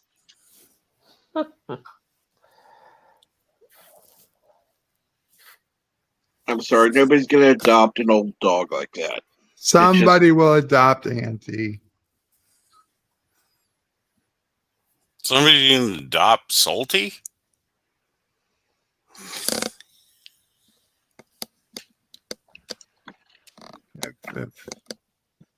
If I was closer and had the ability to walk, I would totally adopt Auntie. Why would you need the ability to walk? Because it would be my responsibility then. I can't put the responsibility on Mama Prey. Mama Prey lets out Sassy. Why couldn't she let out Auntie too? Auntie apparently needs a walk on a leash. No. She needed to get out. And using Auntie as an excuse. No, he doesn't have a fenced-in yard. Right. But you do. We've seen it. Yes, but that's apparently not good enough for Auntie. Poor Auntie. I say you should adopt Auntie. The other problem is the inevitable expenses that come with a dog Auntie's age. That's what YouTube's for. I think they should leave Auntie with Pepper, and Bird should adopt Salty Tracker. Ew. Take him in instead. Who the fuck would I mean? You could keep him like a pet, Bird. Feed him little treats, you know. Let him out in the yard once in a while. Garden. We're going to use the proper British here. Garden. That's one of the few things I actually like. Yes, a yard is paved and a garden has grass. The Tower of Karoga, like the Tower of London. And knowing you all, it's leaning more than the Tower of Pisa. What was it? The Iron Shield. Go ahead. Tell me, Bird, does the Tower of Karoga have a large flaming eye at the top of it, by any chance? Sure, whatever. And Professor says, I can't believe he's giving her back. It's sad. Yeah, no, it's more than sad. It's pathetic. I don't know that it's pathetic. I mean, I was feeling that myself. It's a very tough choice to have to make. Yeah, I mean, he's facing some very serious Hard medical. I'm sorry, but it's hard on her. I understand he's facing. I understand he's facing a lot of shit to come. I understand that. Trust me, I know people who are in his condition and far worse. So it's not that I have zero knowledge on it, but the way I heard him talk about it before, it was just kind of a flippant comment, and that kind of pissed me off. Well, I didn't hear it myself, Captain, but I think when someone has been facing an issue or a decision for a long time and having lots of conversations about it, and then you come into that situation brand new, then the way they address that situation can seem flippant to you because it's new to you, but it's not fresh to them, you know? Look at what was said next. He's getting a puppy. Okay, well, that does kind of make it weird. Now, do you understand why I said? Yeah, that does seem weird. Getting rid of a dog to get a puppy.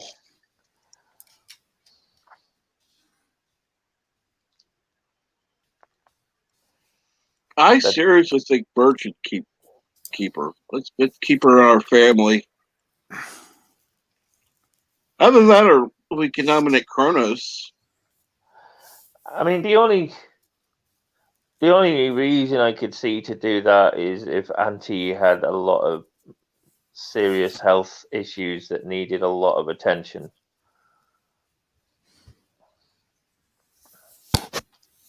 Whereas a healthy dog would be less maintenance than a sick dog, for want of a better expression.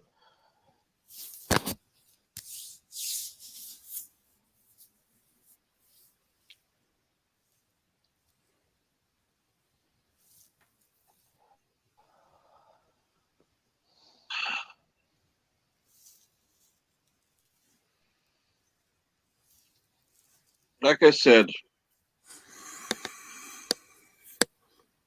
Bird should take her. I'm sure her and Sassy would get along.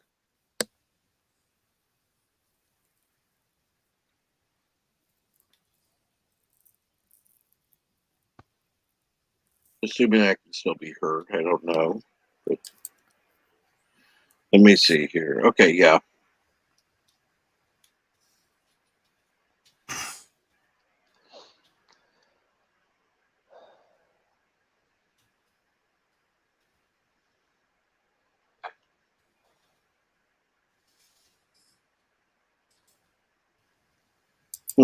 Thanking you. What? He's getting a puppy? A puppy. Yeah, supposedly that's what he's doing.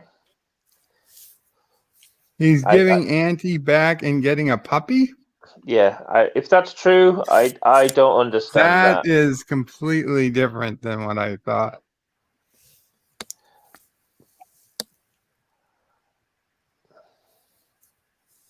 Now, this is coming from Professor. I don't think he's going to misstate anything. I don't think he's going to intentionally. Apparently a puppy that can do his or her business on pads inside. Well, actually, Sassy does her business on pads inside.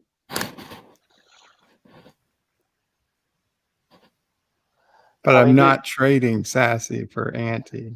Oh, hell no. I mean, the impression I'm getting is maybe, Why does he need a puppy? Well, the impression I'm getting is that Puka? he wants. Well, the impression I'm getting is that he wants to have a dog, but he needs a dog that's going to be pretty self-contained, as opposed to one that's going to need walks You outside never and know stuff what like type that. of dog a puppy's going to turn into. No, you don't. No, That's a you don't. terrible idea. I'm sorry. I'm a little confused as to what he's doing there, to be honest. But again, I was just getting comfortable with him, with the idea of him giving back Auntie, and knowing this was a very difficult decision that he had to make. But if he intends to get a puppy, that really, really fucks with my emotions. I'm sure there's some method in his apparent madness. It's not like Mike is a irrational or malicious individual. He's a very thoughtful guy. No, he's nuts. So I don't know. I wasn't privy to the stream where he was talking about all this, so it's hard to say exactly. But face value, getting rid of your dog and replacing it with a puppy seems to have very little logic to it.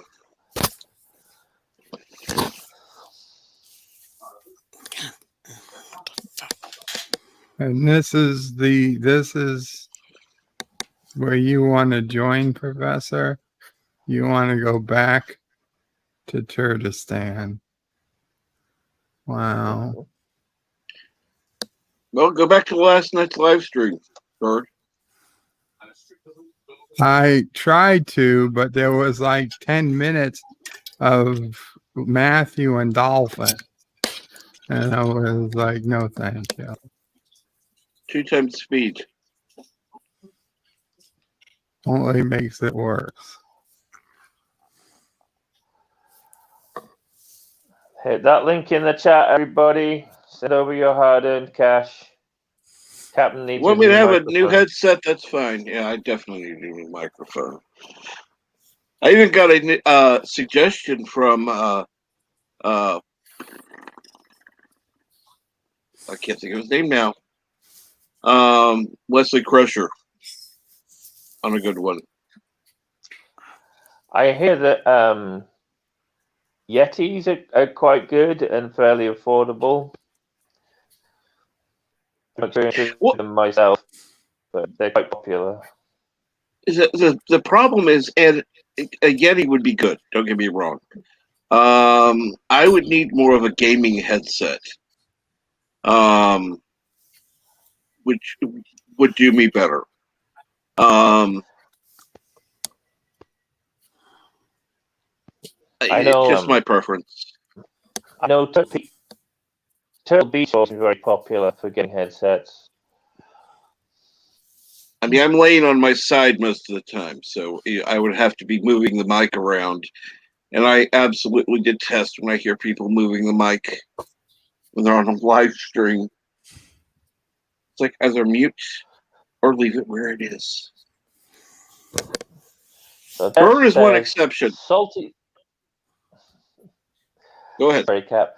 Jeff says, Salty said it's not fair for his son walking Auntie because Auntie is not his son's dog. So he's giving Auntie back and getting a small dog that doesn't do walking and can do his or her business inside.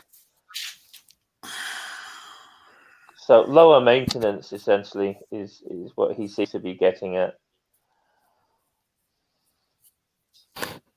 Then maybe Mrs. Andy Trekker should go for what's his face? Dr. Alex. Dr. Alex, because he'd be lower maintenance.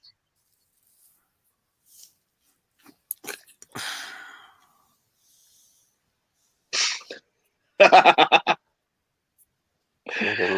come on. Come on. There's got to be...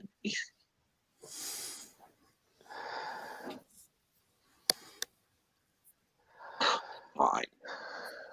I don't know. It's just, it's a bit weird. It is a bit weird. I get the low maintenance thing, but I mean, you know, Joshua is a decent guy. I don't think he would mind too much, and I don't know what Mrs. Salty Trekker's physical condition is, but I imagine she could probably walk the dog. I don't know. Well, I know from what he has said that she has certain health issues. I understand that. I have seizure disorder as well, so that's, you know, mine is controlled on medication. I don't know how well controlled hers are. Yeah. So, you know, it may not be feasible for her. And that's fair enough. Whatever the case, it's rather unfortunate. It really is unfortunate. I would have got a cat myself if I was getting a shot of a dog. The cat. All you got to do then is... God damn it! You've lasted so well for so long. Oh, we're at that stage, are we? I mean, it's been almost 2 fucking hours. That was my fault. I forgot. No, but I mean, it's been. I turned on the video for a second. Once I did that, it was over, even though I turned it right off. It's all good. I'll leave you to it. Have a great stream, gents. You better still be listening. I will. Of course I will. Try to come back. Yeah, I have the video off again.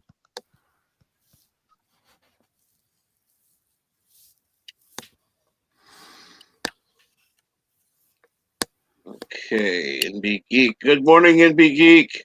He says, just saw my friend from Space Force post the approved enlisted ranks.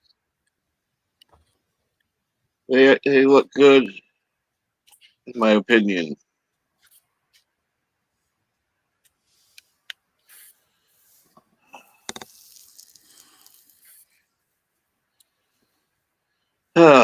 Well, I can say this.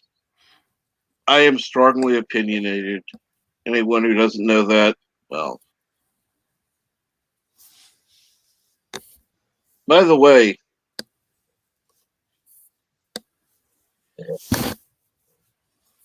I came up with some interesting ideas for stuff to add to the background. Yitza made it perfect. And you'll notice your bear there, Bird. My bear? Yes.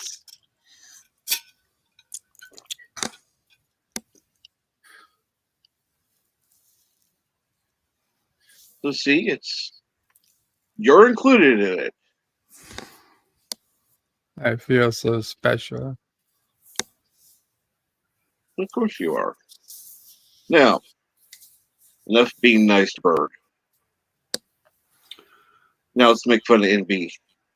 That's what I mean. Yeah, well, you can pretty much, Bird, I'm sorry, but you're going to have to blame me for Aberjam because obviously I just clicked over, wrote one thing in the chat, and then all of a sudden Aberjam goes inaudible after 2 hours. So it's my fault. Okay. I wasn't even backstage. It's still my fault. I can accept that. As much fun as it is to blame you, I would prefer to think, to actually blame you for things that are really your fault. And if you're not in the backstage, yeah, I can't really do that. I'm an asshole, but even that's too low for me. Nah, I just figured I'd take the heat off of Bird a little bit.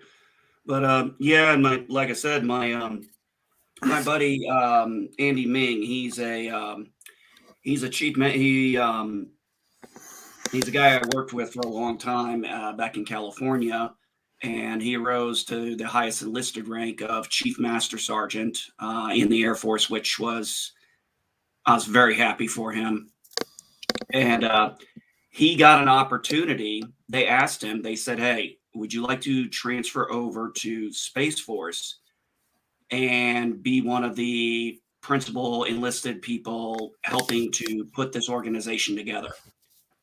And he sounded so excited. I'm like, dude, that's a hell of an opportunity. I was like, shit, I would have actually have stayed in if I had gotten an opportunity like that to transfer and help start up building a new service from be the first generation of that. I think I would have actually have stayed in. Well, can't he, put in for you to be whatever they did to McCoy? No, not necessarily. No, not exactly. As I'm enlisted, I mean, I can get recalled. That's not an impossibility in any way, shape, or form. But it would have to be something serious. And honestly, right now, I mean, I couldn't pass the fitness test. No, you wouldn't for Space Force. Just have him use his pull and have you brought in. Yeah. Nah, man, it's been 2 years. I'm done. Yeah, I've been retired now from the military for 2 years, but it's I think it's been we talk to each other on Facebook, and he posts and he's really just he's a great guy. When he told me he was trans, I said, man, you're one of the few people I can think would be perfect for helping build this on the ground up. He was an amazing leader and mentor to me, and he wasn't even my boss. But let me see if I can let's see if I can pull those rings up. I'll show you guys them. I actually think they look cool. And yes, you are going to be making Star Trek jokes. And nothing, just saying. Yeah.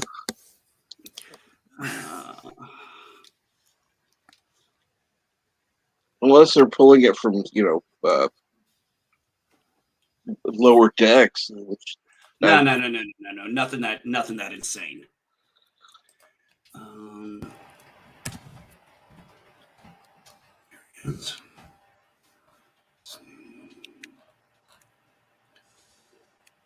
Here we go. See if I can get the picture to pop up. Okay. Expand, StreamYard, share screen, Facebook. So these are the this is the current. No problem, Plugger. You have a good day. Oh, Flugger, what happened, buddy? I'm sorry. I think you needed to get to bed. So these are the U.S. Space Force's enlist ranks. The first tier is specialist. So instead of having airman basic, airman first class, instead of having airman basic, airman first class, and senior airman, they're going with specialist 1, specialist 2, specialist 3, specialist 4. And it's interesting. They're actually going with sergeant in the non-commissioned tier, because in the Air Force, they didn't actually have sergeant as a rank. Sergeant was actually an E4 rank, kind of like in the, how do I say this? The Army, when it's between specialist and corporal, but they decided, and then when I became an E5, I was a staff sergeant, but they're going with sergeant, then they're going with technical sergeant, and then they're going with pretty much the same ranks in the Air Force: Master Sergeant, Senior Master Sergeant, Chief Master Sergeant.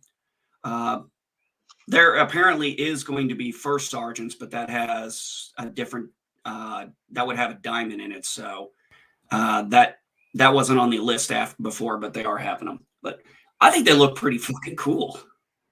I like the top row. I like the middle row. But the bottom row, combining the two, it's too busy. It looks cool, but it's just like, I can see what you're saying. No, I can see what you're saying there. I wonder why they. I'd be curious. I'd be curious. I need to talk to Ming about that. I'd be curious to why they decided to go with specialists, which I'm assuming is going to be specialist, first class, second class, third class, fourth class. Which actually is a bit of a derivative. Is kind of a callback to the Army actually used to have. For most people who don't know this, the Army used to have specialist ranks, as opposed to also NCO ranks. You had Spec 4, 5, 6, 7, 8, 9. Not that I think, although I think Specialist 8 and Specialist 9 were only ever on paper. Nobody ever actually was promoted to that rank, if I remember my history right. And then the specialists ranks were phased out in the Army.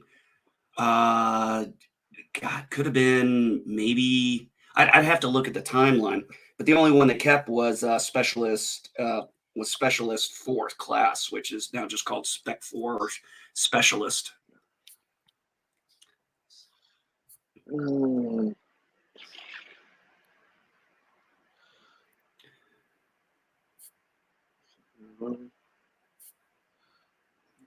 Well, Dave G. Sands, I was saying in a few years, we're going to have Space Force veterans go into the VA. We don't talk Star Trek alone. That's right. Star Trek is not allowed on this channel.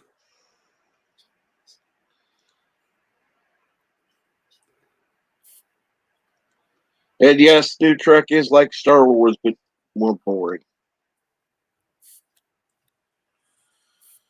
I had a conversation I was talking with someone about. I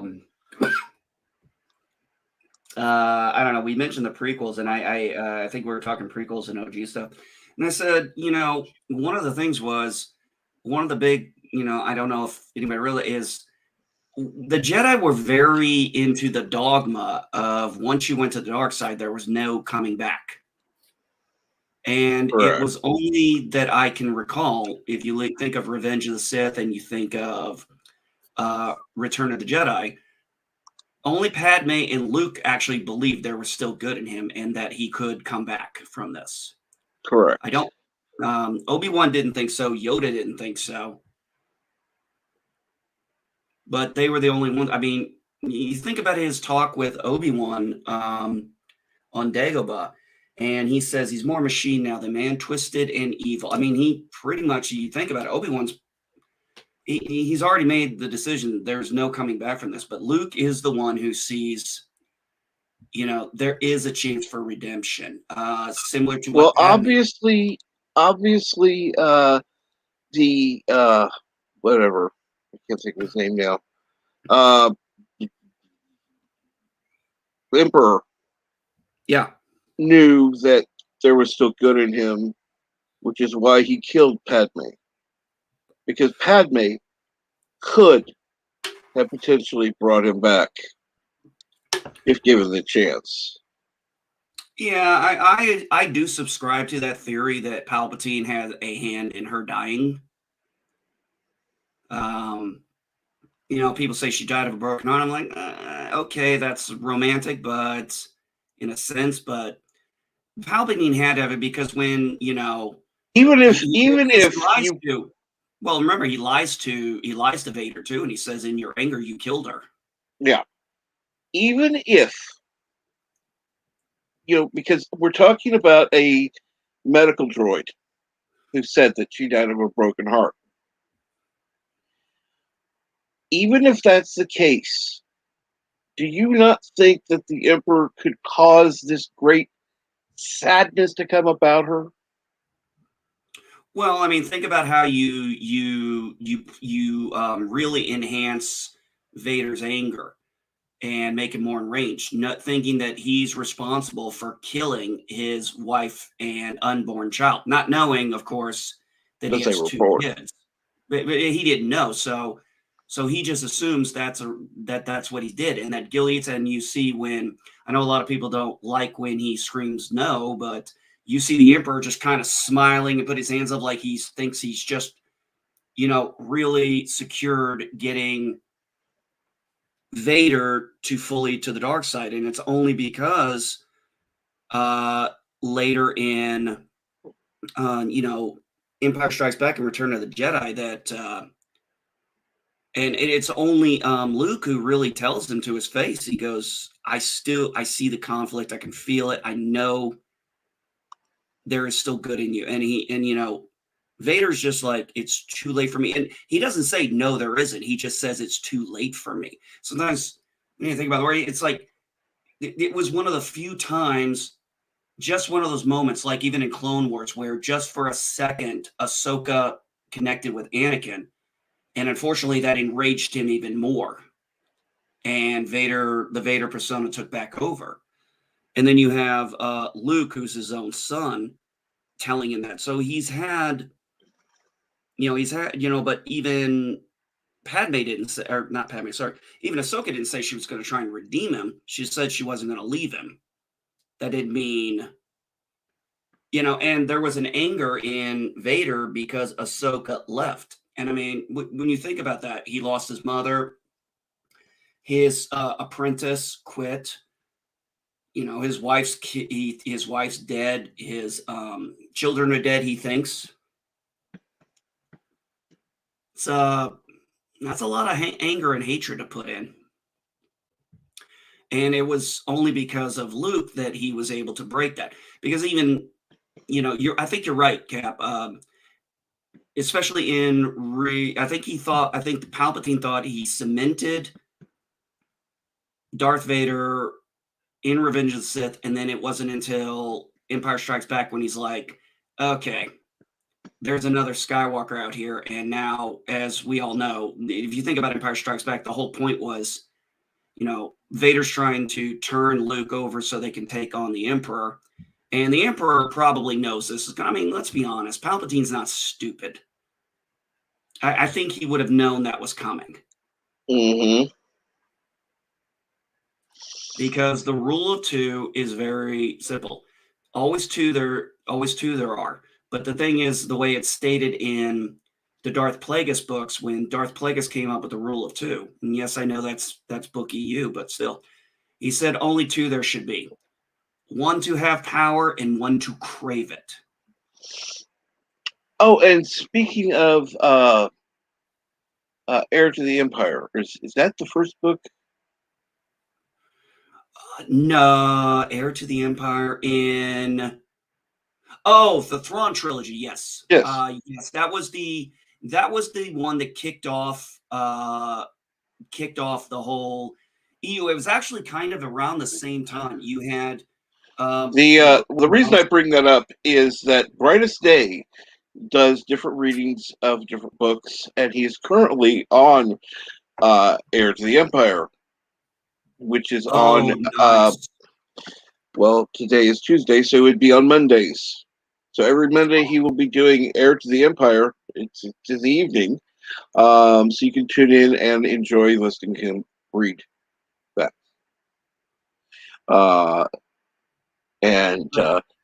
it's quite enjoyable. Yeah, Heir to the Empire, the Thrawn trilogy is what pretty much kicked off what would be considered the modern EU, because before that there was a lot of EU stuff, but that was Marvel Comics. You had Marvel Comics did it. They did 107 issues, I believe. We had the droid cartoons, the Ewoks cartoons, the two Ewok movies. And then we did have books like the trilogy books, Splinter of the Mind's Eye, the Han Solo Adventures, and the Lando Calrissian Adventures. And both the Han Solo and Calrissian ones are done, pre-Episode 4, pre-A New Hope. But that was pretty much it. There was a long year gap, and there was a lot of years of gap there. And then Heir to the Empire came out, and Dark Horse got the rights for Star Wars comics. And that's when the collaboration stuff started, because Dark Empire takes place, the comic, the first comic that it takes place after the Thrawn trilogy. And it turned out that the writer, and I can't remember exactly who it was, I think it was Kevin Anderson, but I'd have to look it up.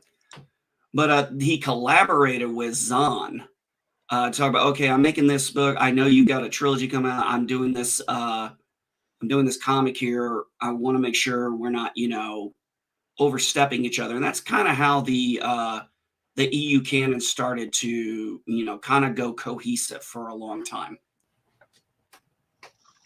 I think those might be fighting words. Yes,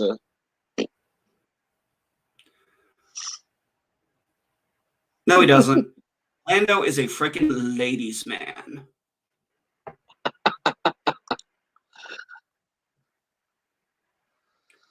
Lando is a smooth talking Colt 45 drinking ladies' man.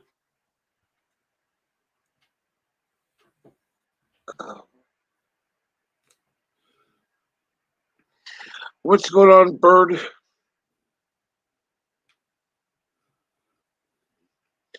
You fall asleep again? I have a crazy thought here. They say in Solo, like the droid said this, is like, did anybody just not pick up maybe the droid was lying and full of shit?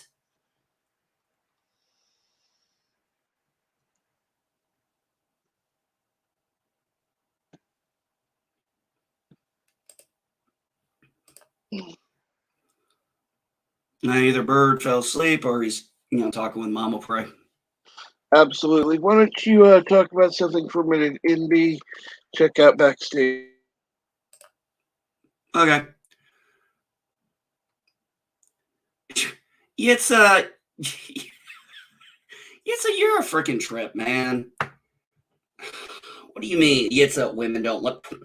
Oh no, I've got a lot of ex-girlfriends and an ex-wife who, trust me, they lied a lot. I lie too, but that's different because I'm a guy or some bullshit like that, whatever the case may be. Professor Brainy Specs, the Doctor in TARDIS. Well, actually, okay, Professor Brainy Specs, you say anybody who's a Doctor Who fan, do you have a certain actor you would like to see replace Jodie Whittaker as the 14th Doctor? Do you think it's going to be a male, another female, a person of color? Just curiosity. Anybody got any ideas, thoughts? I just don't keep up with Doctor Who that much.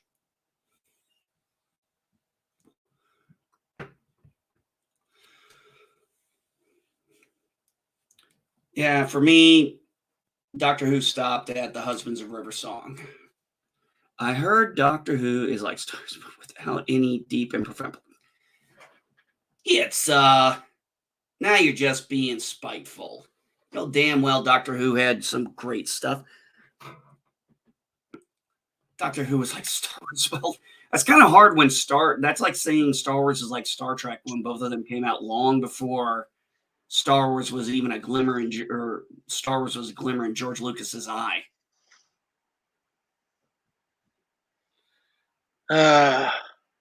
Well, that's an interesting notion, but considering how old Doctor Who is, no. Sounds funny, though. I don't think I'll ever get into Doctor Who. Oh, sorry, Bird. Go ahead, Bird. No, nothing. I just think I don't think I'll ever get into Doctor Who. Well, okay. I don't think I will either, but and I'm going to say this. I normally don't like to get into things, but I've gotten a few messages. Not today. So nobody's doing anything today, but there have been people. I don't like when so and so's on. I don't like when so and so's on. Well, you know what? Come on the show. You don't like what somebody has to say? Come on in. Add to the conversation, please. When I get an email or a message that I don't like when so-and-so's on, I just delete it or ignore it. I do too. I do too.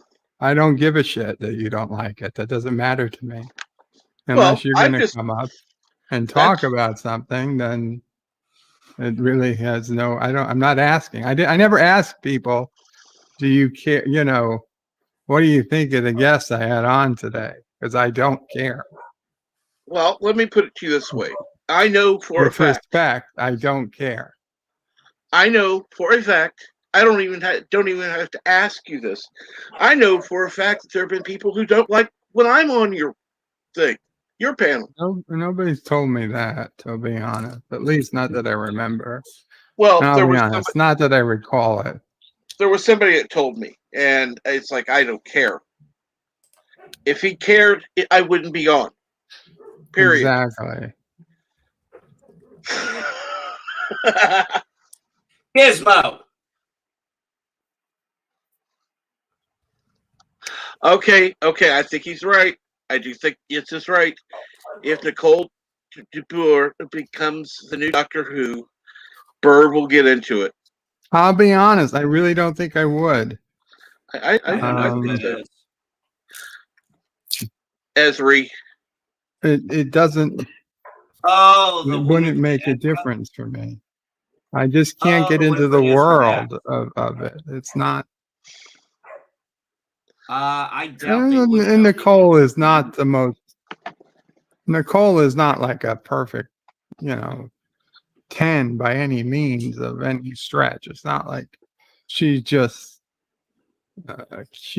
cute and got cuter with age somehow because she grew her hair out. I think you would start watching Doctor Who if she was the Doctor. I seriously doubt I would because I think you would. Care. I liked her in.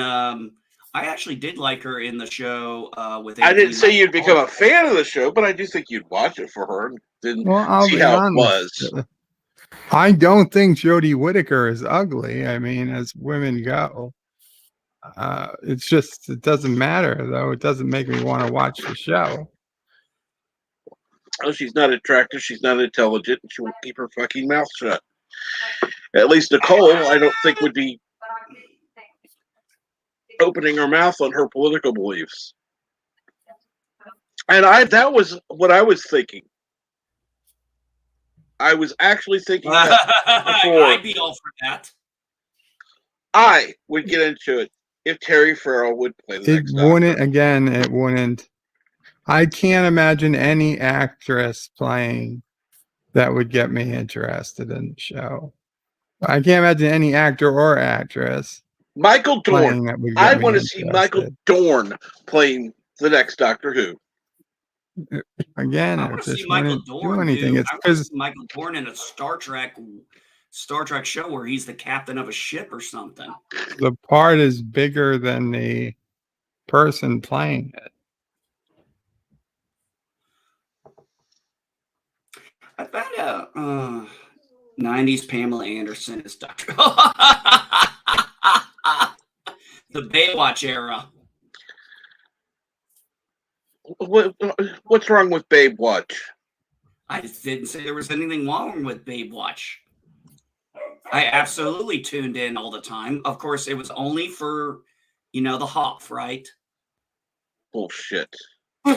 Had nothing to do with the sexy girls in those nice little tight outfits and the slow motion jogging with their jugs. That was totally not why I was watching. You are a lying sack of shit. You're damn right I am.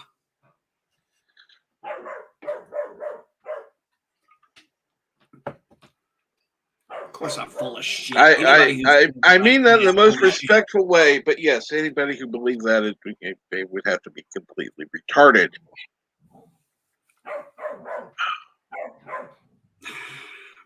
I gotta go check on Gizmo. Go for it.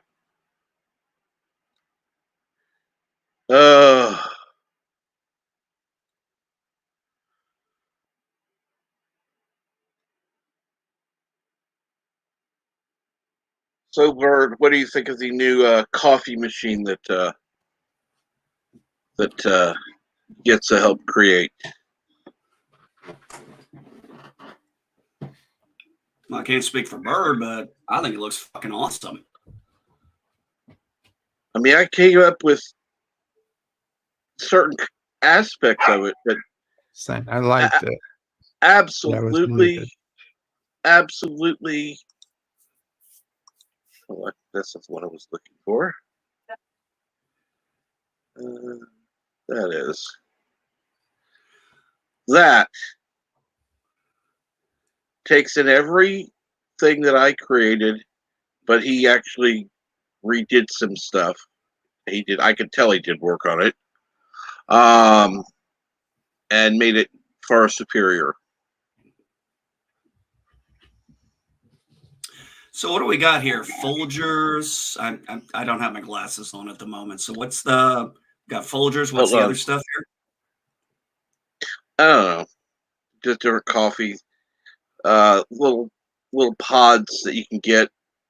I just picked a few that I thought, oh hey, that looks cool. Ah.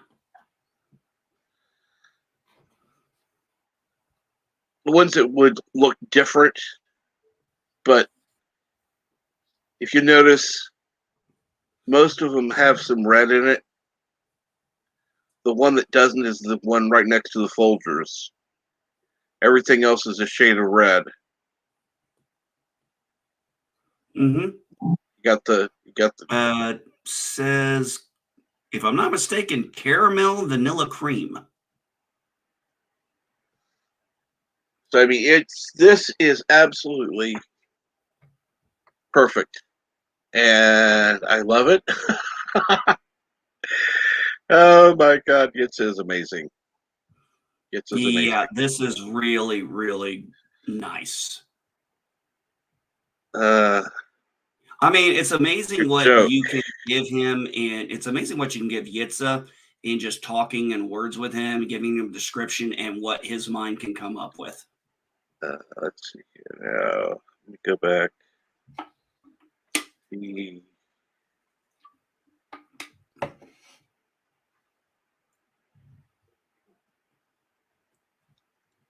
Oh, that! I totally missed that. I'm sorry. I love that. I agree. And good morning, Antiderivative Jill. How are you this morning? I like what she said. I like what Antiderivative Jill said about Jason Momoa.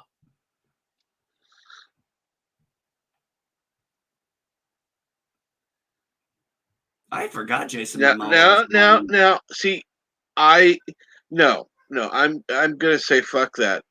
If they're gonna make the Doctor a woman, why the fuck does it matter if she's British or not? Oh, that's actually what I was thinking too. The problem is, she's not. If you use the one who did Ezra, she's Canadian.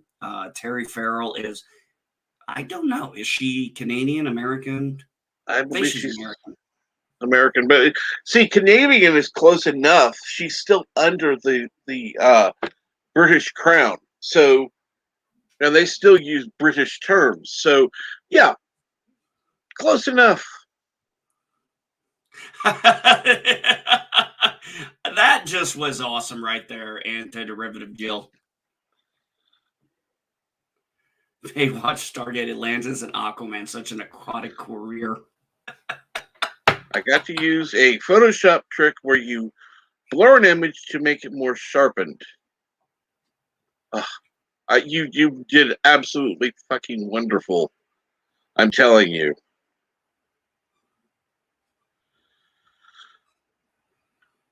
By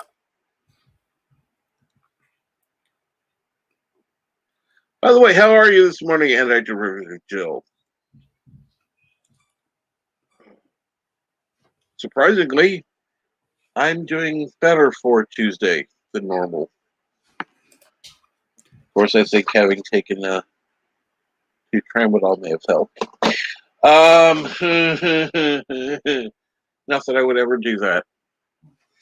I had to take a muscle relaxer last night just so I could get some sleep.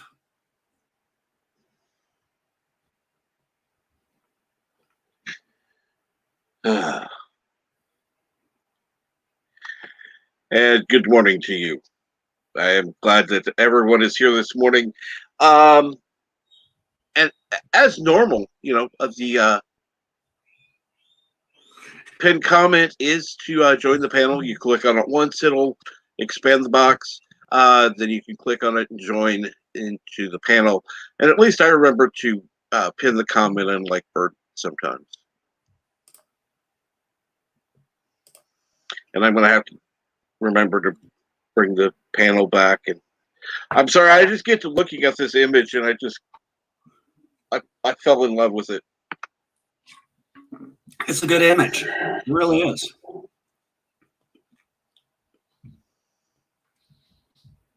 Now, don't worry. I'm still going to be using the old image. I just want to mix things up. This way I have two images I can use. But I also need a new image for the, what do you call it? Whatever the other show I do is. Brew Crew. I knew where Dave was. I knew where Dave G Sounds was going with that one.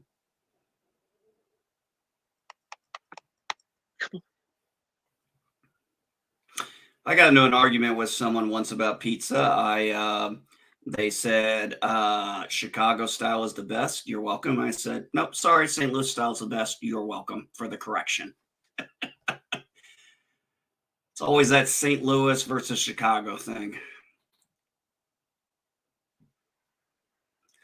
Oh God, Bird. I was hearing some news this morning. I literally, this is how idiotic some people are. They were actually saying that because people are attracted to blonde-haired women and that blonde hair and that women want to dye their hair blonde to look more attractive is rooted in, can you guess what? What? White supremacy. Uh-huh. Whatever. I heard that and I was like, where do you fucking people come up with your insane shit? Professor Brainy Specs. Are you sure it wasn't caused by global warming? Yeah, St. Louis. What about that?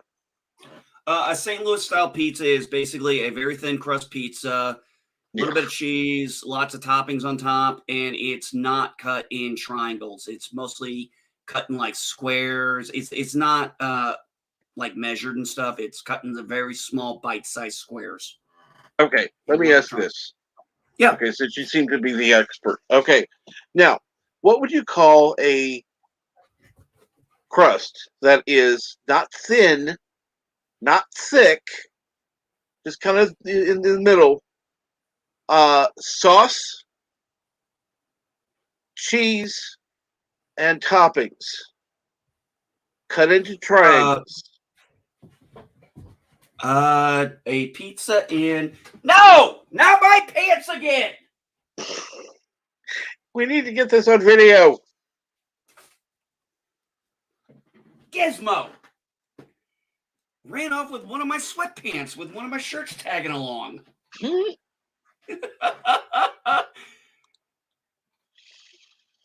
I would call that a regular crust pizza. Are we talking the normal marinara sauce? Yeah. Okay. I'd call that just a regular crust pizza. Because most of the time when I've ordered pizzas, you have thin and crispy. If you do like a Pizza Hut, Domino's, or things like that, it's regular, thin or crispy, deep dish, St. Louis style. I mean, these are not every place has those. Or do they still do stuffed crust now? I don't know if they do. Some places do. I do like some of the stuffed crusts. You see, I'm the guy who actually will eat the crust on a pizza. Oh yeah. Especially after I'm done eating the pizza and I'm to the crust and I have a little marinara sauce next to me or some garlic sauce. Hell yeah. Oh yeah. Absolutely. What do you prefer, garlic or the marinara sauce for the dipping? I'm gonna be honest, I'm a garlic guy myself.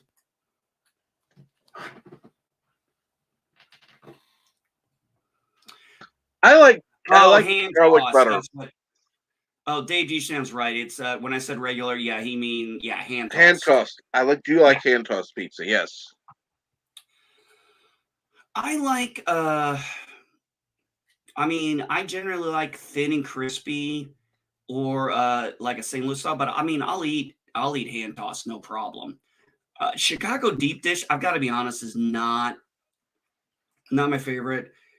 I'm not a fan of, and actually, what Dave was saying, he asked about a white pizza, and I understood what he meant by like, that means no sauce or a garlic sauce, and I'm like, nah, I don't.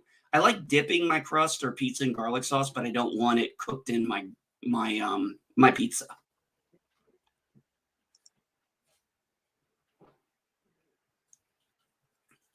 I like having the marinara sauce on my pizza. I'm sorry, I want my sauce under my toppings. That's one little thing One of my issues I've had sometimes with hand tossed is if they don't cook it thoroughly enough, you're stuck with a doughy freaking pizza, which is just, I don't know if guys have ever had to experience that, but that's absolutely disgusting. there used to be a Pizza Inn near where I used to live, where they would have a window where you could watch them toss and spin a pizza dough. That was so fucking entertaining. I don't doubt it. One of the best places I've ever eaten was this little brick and mortar place in my wife's hometown, and it's called Greek Pizzeria. And what I love about it is they cook it in a brick oven. And there is something about a brick oven pizza that just tastes so damn good.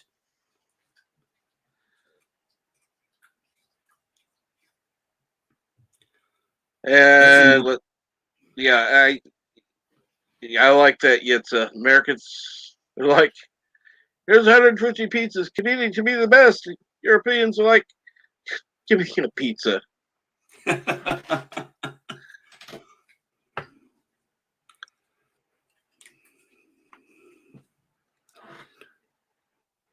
I've never heard of a Napoleonte pizza.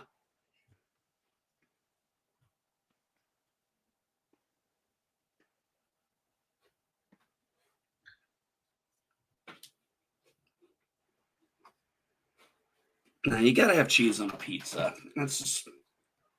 Our pizza joint just became Napoleon instead of plain old New York style pizza.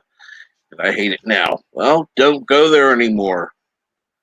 Tell them to take their new pizza and shove it up their ass. Well, let's ask this question. Bert. And good morning, Richie Poole. Bert, what exactly is a New York style pizza? It's pizza, round, with cheese and tomato sauce. And what? And what is the best pizza? Okay. That doesn't tell me how that's the best. That doesn't tell me shit. It's round. It's got sauce. It's got cheese and toppings. Okay, thank you very much. We could have described pizzas and calzones while we were at it. It's not a calzone. It's pizza. Calzone is completely different. Yes, I know what a calzone is. I've made my own. Pizza. But what is the crust style that it should be, in your opinion? There's not, it should be, in my opinion. It varies as to what I'm feeling like. A New York style pizza is like a medium thickness crust. It's not as deep as Chicago. It's not as thin crust. I prefer it to be crispy, but some people don't. Some people prefer it to be a bit more soggy.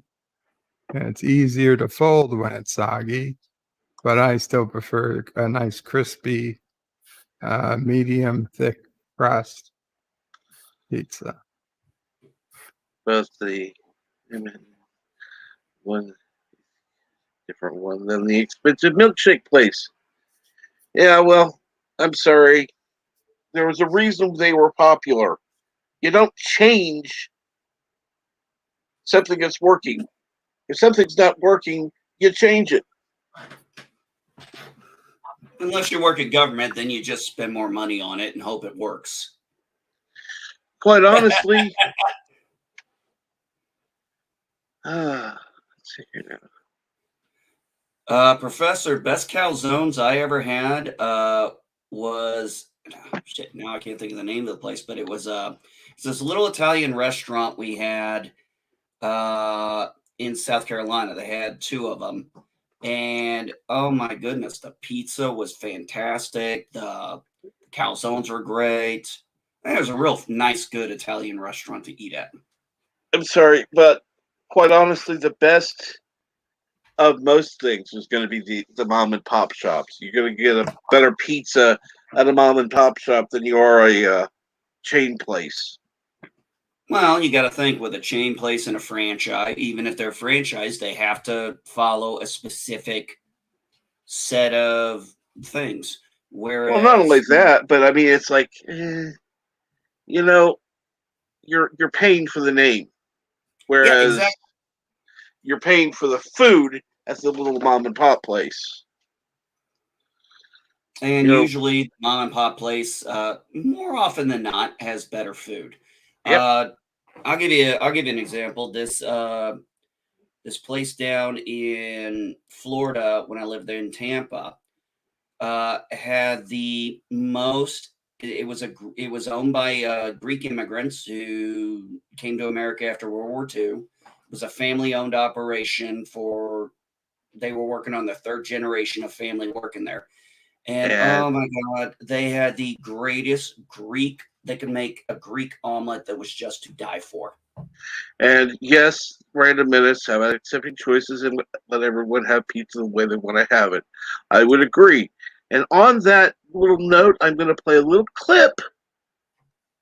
You know, I'm kind of using it without permission, but remember, never let anybody tell you what you can and can't say, what you should or should not watch, because your silence gives consent.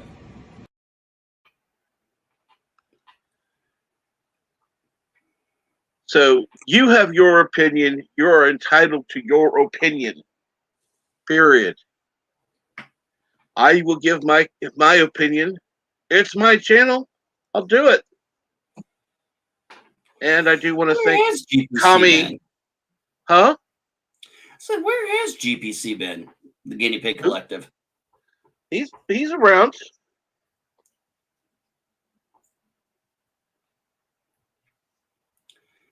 Been on. He's had stuff to do, but he's had streams lately. So yeah, join Tommy and the Guinea Pig Collective. Anyone of my mods who might have that link available, please pop it in. If you're not currently subscribed to Tommy, please do. He is an awesome YouTuber. He has some of the best content I know. He is definitely strong opinion. One of the things, and when I've gotten the chance to talk to him backstage, it has been so much fun. We actually were on a stream with. I was on a stream with him not this week, but last week. We ended up talking on the stream for 2 hours. The conversation backstage went on for about 3 before he had to leave. It was I've just had a few of that those. fun. Oh God, Cap! I've had a few of those for. I hit the wrong button. I know. What did you wake up and hit the wrong button? Basically. Okay.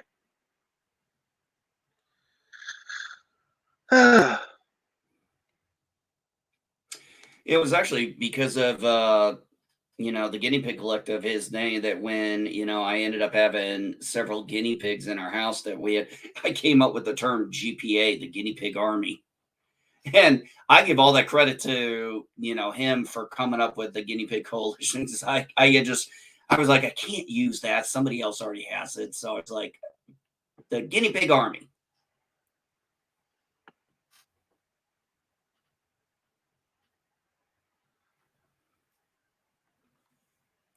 Okay, I don't think so either. Let's see here now.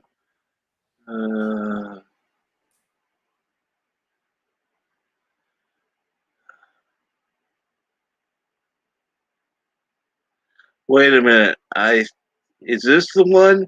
Because that's something that popped into my mind as a joke as well, kind of. But let me see here.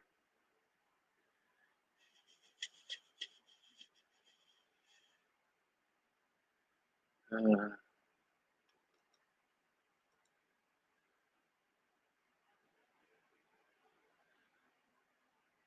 don't think it's called No, Not in My Pants Again.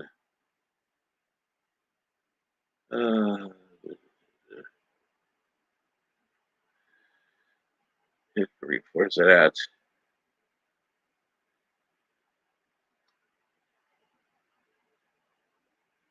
Might want to post the joke again. I'm having a problem finding it.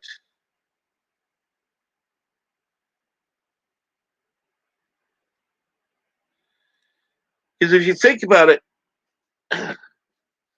Dewey, Arizona, never mind. Dewey, you're a librarian, Dewey Decimal System, A to Z. Yeah, never mind.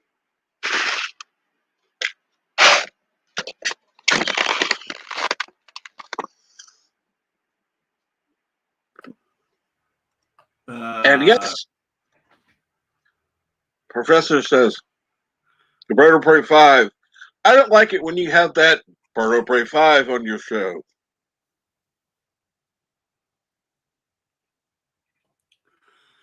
Richie, this is probably not going to be the thing you want to hear. I absolutely fucking hate fudge.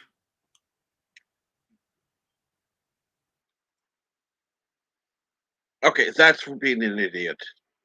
Hating fudge. I don't like. I don't live by my. Okay, I know I need to be more accepting and all that shit, but no, Cap. It's more than just that. I'm not a big sweets guy. I've never been really into chocolate or candy or things like that. Maybe when I was a kid, like most kids, but as I've gotten older, sweets just aren't my thing. My biggest problem is salty chips.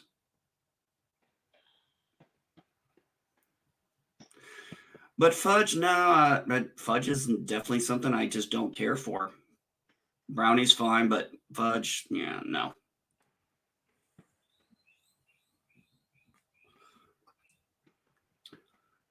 I think it's because it's too soft. Clip that.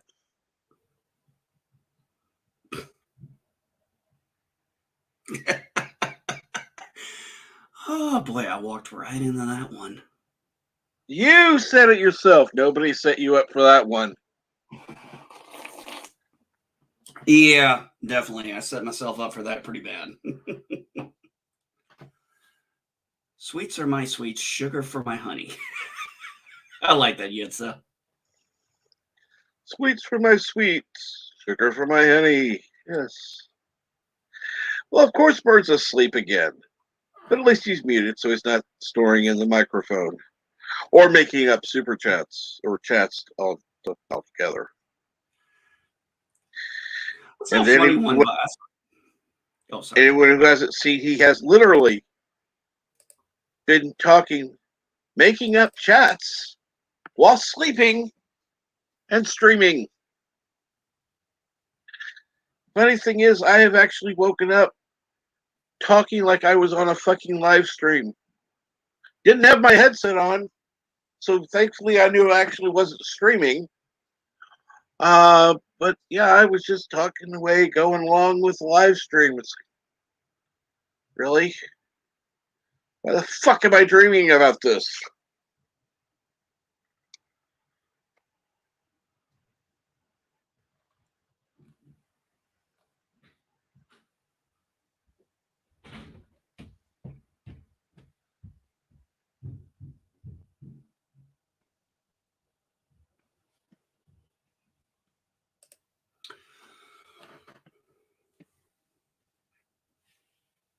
Dave's going Go to 7-Eleven. Well, bring me something back, please. I would say making a Mountain Dew or Dr. Pepper. Either one. I'll take a coffee. I'll take a coffee, medium size, black.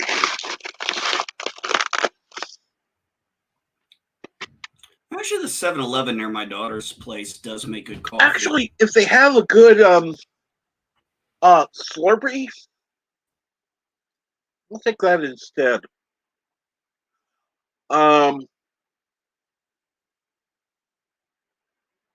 Let's see here, not Coke. I love the Coke ones though, but can they have a Mountain Dew type of one? I love those Mountain Dew. They have it. All right. Well, Cap, Dr. Pepper or Mr. Pibb? What's your preference? Dr. Pepper. Hmm. Mr. Pibb tastes like shit. I actually prefer Mr. Pibb, which is weird because I'm not normally a fan of Pepsi products, but I actually do prefer it. Now, if you hand me a Coke and a Pepsi, I'm going to take the Coke because I don't like Pepsi. You don't like things that are sweeter. I always found Pepsi tasted flat. And you really would have hated New Coke. Oh, when New Coke came out, I was, 4 or 5 years old? I don't even think I ever had it. Lucky you. It tasted like flat Pepsi. Isn't that what? Wasn't there an advertisement where they were celebrating, where Pepsi was making fun of them because they said New Coke, we finally made it taste like Pepsi? Mm-hmm.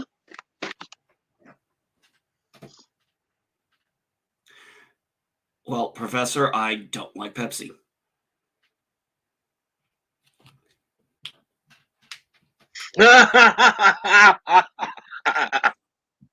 Random Menace.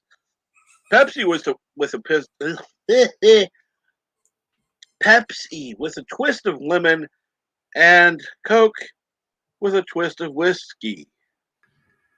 I'll take the Coke with whiskey. Hold the Coke. Actually, I like pretty much any soft drink with a little bit of whiskey. Not that I've had any in about a month, because I've been on new meds that have taken down my pain level. I'm still sitting here with about half a bottle. Haven't even felt like having any. The last time I had whiskey was probably 2008. As I say, I left whiskey back in my 20s. Anytime I drink whiskey, I end up praying to the porcelain god. Yeah, that's because you were drinking too much of it. Oh, you were drinking whiskey like you drink beer or drank beer. Oh, you know what? I know. If you ever divorce your wife and decide to go gay, you and Jack ought to hook up because you love beer. I'm not flying. I'm not moving to California. No, you'd have him move to you. Who the fuck would his girlfriend might have his girlfriend might have an objection to that. Maybe not. No, I think Alyssa would have. I think Alyssa would have an issue with that. Wait a minute. Let's see here. His girlfriend might have an issue with it, and you don't. Okay, well. Of course, I don't have an issue because I know it's unrealistic. But anyway, enough said there. Besides that, he'd have better taste in men. I would hope so.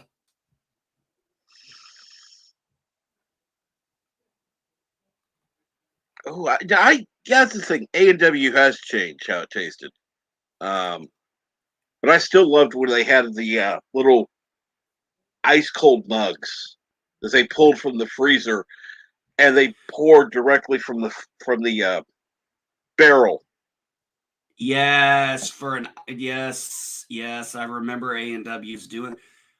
I believe we had one A&W in my home, not in my hometown of Granite City, but over in Edwardsville.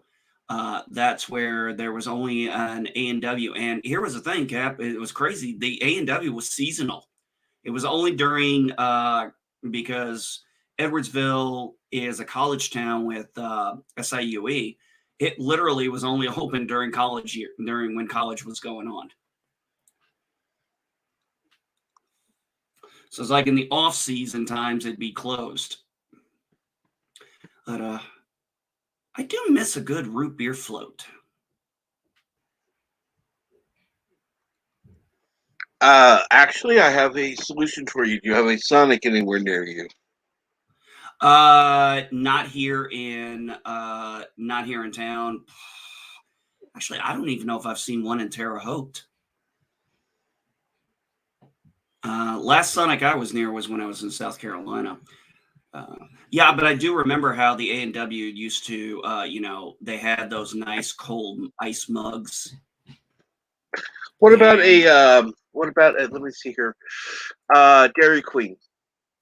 Yes, actually, Dairy Queen is ironically my my point right up here on site. It's like my wife and I will be like, okay, we go all the way up here. It's like, okay, do I take the left by the Dairy Queen or the right by the Dairy Queen? I mean, literally, that's where the Dairy Queen is. And it's like, okay, do I take left or right at Dairy Queen?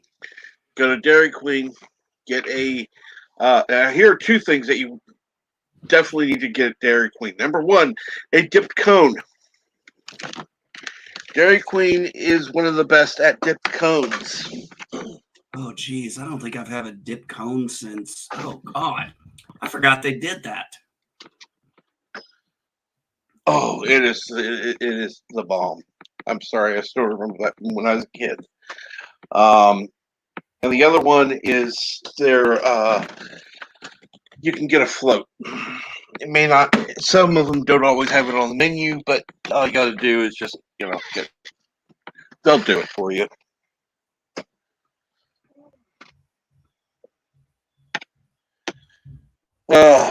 Let's see here. I'll get back to the chat.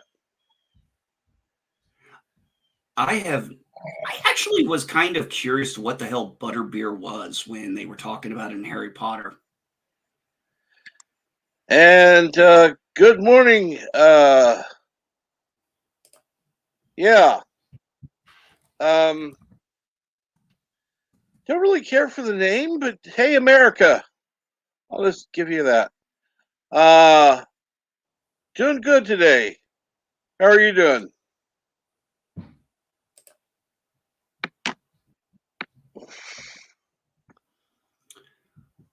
So butterbeer is a cream soda meets butterscotch flavor with sweet whipped toppings. Really? That's not what came to mind. Cool. Actually, cream soda. I mean, I'm not I don't necessarily care for cream soda, but I love butterscotch candy. It's one of the few candies I absolutely love. It was always like whenever there was the candy treats around, the two things I would look for is the Jolly Ranchers or the butterscotch.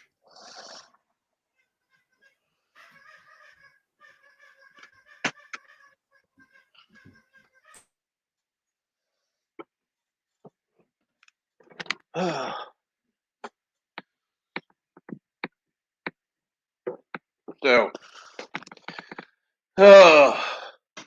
by the way, how is everyone doing today, this lovely Tuesday, which thankfully it's only a couple hours till I have to be at the pain management or the wound care, excuse me. Well, I'm feeling better than I did yesterday.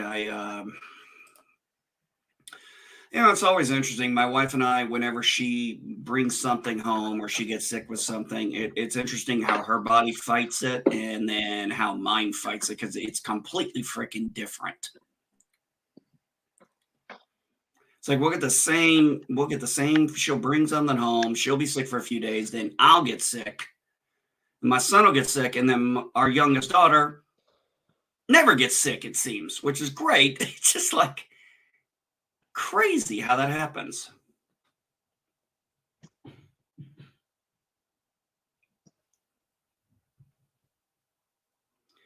Hey, Berg, you still doing your watch parties? Because I got a movie to recommend. What is it? Who Framed Roger Rabbit?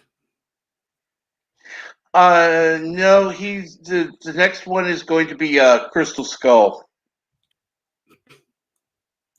We did Who Framed Roger Rabbit 2 weeks ago. Oh, I'm sorry, I missed it. I was just curious. I don't know why Who Framed Roger Rabbit came to my mind. This Saturday is True Lies. And next Saturday is Crystal nice. Skull.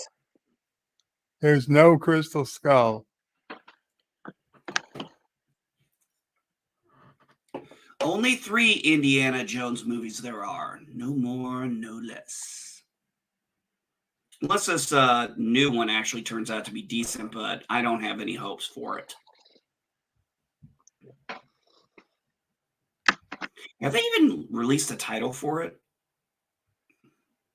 I don't remember, but I remember seeing the release title, and it's like that's not YouTube friendly.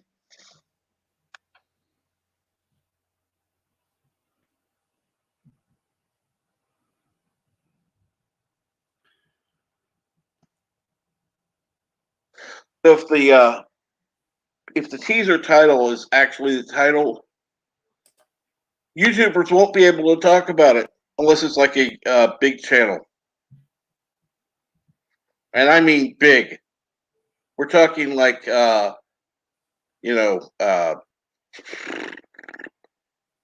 millions of subscribers.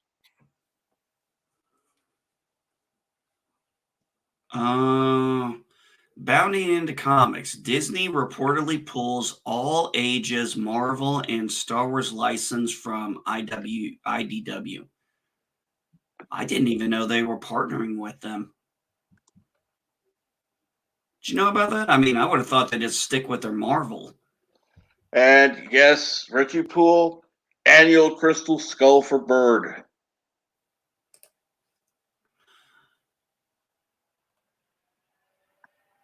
Oh, the High Republic was done by IDW. It wasn't done by Marvel. I didn't know that.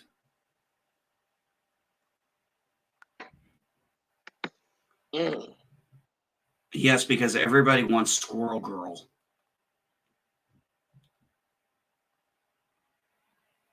And good morning, Richie Poole. How are you this morning?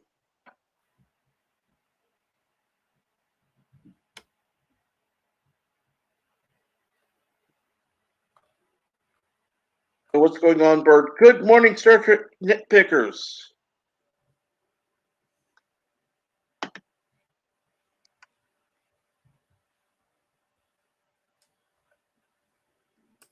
Nothing, Captain. I'm about to doze off, I suspect.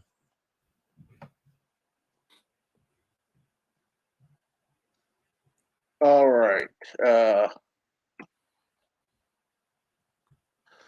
Well, we have got about 3 hours, and all right, let me ask this, because I'm not ending it yet, but before you leave, what time are you going on today? 4 p.m. And you're doing open lines and what? Either open lines or open lines in the game. Either way, I'm not sure. Okay. Yet. Okay. Yeah, Star Trek nitpickers. I didn't even know IDW Comics was doing Star Wars. I kind of figured every time they were talking about the High Republic, I didn't know the High Republic was an IDW. I thought it would have been under the Marvel banner because, Disney owns Marvel. So I'm kind of curious to why they did that. And apparently it was going for 3 years. But every time they talked about every time they talked about the High Republic or those kind of comic things, they never actually said in the stories that IDW was doing the comics. Yes. Back. I'll get the orders I heard going out the door on the playback. Take care, Dee Dee Myers. Absolutely. Take care, Dee Dee Myers. You have a great day. I was watching something and I don't know who, and I'm trying to find the full article because I've only seen like a very small, like a minute or two of it. And I don't know if it was Gail Simone, the comic book writer, or not. But, she pointed out the fact that, you have comics now that literally, and it almost sounded like a little bit like the movie industry. If the movie industry, they're like, she said, I think it went, you've got like these 5 comics selling really good. The problem is those 5 comics are what's keeping the other comics afloat. And that's why they're able to keep those going because they're actually making just that. And they're saying, she was saying, things that would have gotten canceled years ago are now, by those numbers, now be considered a hit.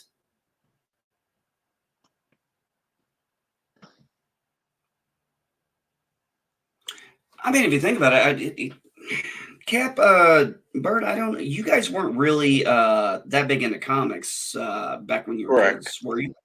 Okay. I was to a point, but I wasn't, a straight, it's what I try to tell my son. Whenever he's asking me a million questions about comic book characters, I'm like, son, you need to understand something. Just because I read comics doesn't mean I know every comic character. I had very specific characters or teams that I was focused on. And in the 90s, it was Batman, Superman, Spider-Man, the X-Men, Ghost Rider, Silver Surfer, and Silver Sable. I had a few C-list characters there that I really liked. Their comics, though. Mm-hmm. And Silver Surfer was, for some reason, always one of my favorites. It's crazy, but he was. I'm not sure why, but Marvel Star Wars dried up a while ago. Good question.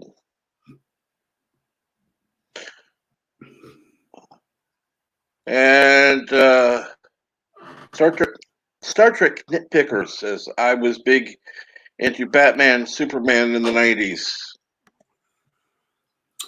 It's going to sound weird, but I was less devastated about Superman dying from Doomsday than I was more upset with Bane breaking Batman's back.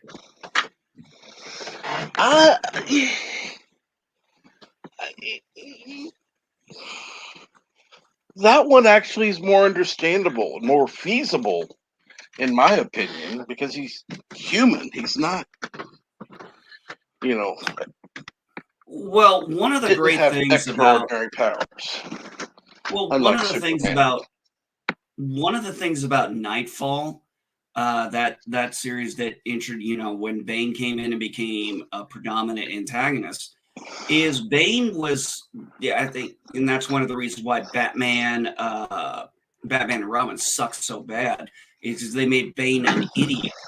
Bane was so fucking intelligent that while he was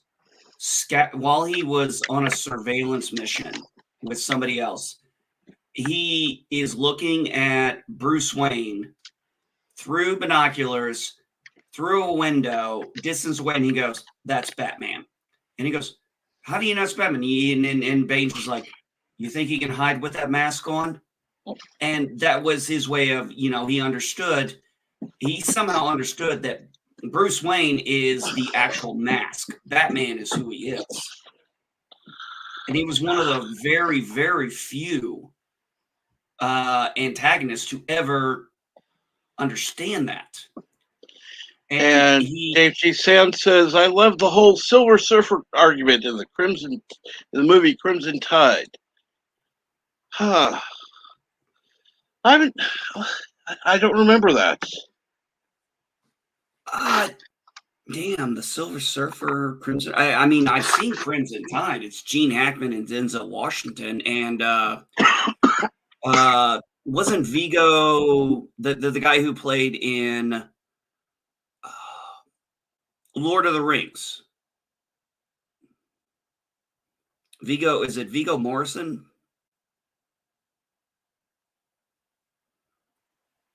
Damn, that went down the wrong way. Whew. Hey, Dave, you're going to have to remind us, what was the Silver Surfer argument in the movie Crimson Tides? Dave, you're more than welcome to come up here. The link is pinned at the top of the chat. I also put it in not too long ago. You can feel free to come on up and discuss that. And anyone is welcome to come up, as always. You know, it's interesting, Cap. When I was going, I was looking at something some years back, and it was an old list of what was the most popular Marvel characters. And there was a time when it was literally Fantastic Four, and Namor the Submariner was like literally the second and third highest loved character for a time. It's interesting how that all changed. I saw something yesterday, Cap, on Twitter, where they literally showed a comic book panel where he's going through a long, drawn-out conversation about how literally he's trying to teach it's Colossus trying to tell these students, I don't know who these X-Men are, that making jokes can offend people. So you need to think about. I was like, oh my God.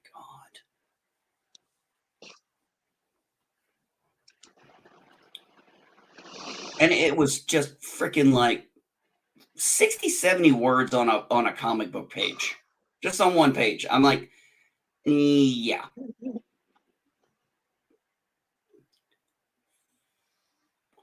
You could have summed it up with, maybe you should think before you speak. Absolutely. I mean, it's literally, after I went through the whole fucking thing, I was like, so basically he said, you need to think before you speak. But he had to give some long, drawn-out bullshit analogy that that was just so convoluted and made no sense. I was like, do you really think a child, when you're drawing it out that long, is going to listen to you? Nope, absolutely not. They're going to tune your ass out about halfway through the second sentence. By the time they realize you're giving them a paragraph of stuff or a page of stuff, they're just going to tune your ass out. Let's see here. Unfortunately, I'm going to be missing the live version of Culture Casino when he goes live. Let me go ahead and put the link in the chat. It will not start for another 85 minutes. I'm going to keep going. I'm going to keep going for a while, but it's. I don't know if I'm going to be able to last too much longer with my pain, unless I get somebody else to come up here. Yeah, as well as NB. Always love having more of a discussion. And let's see here now. Let's see what Dave says. Hey, Cap, I'm going to mute for a couple of minutes. I need to... Absolutely.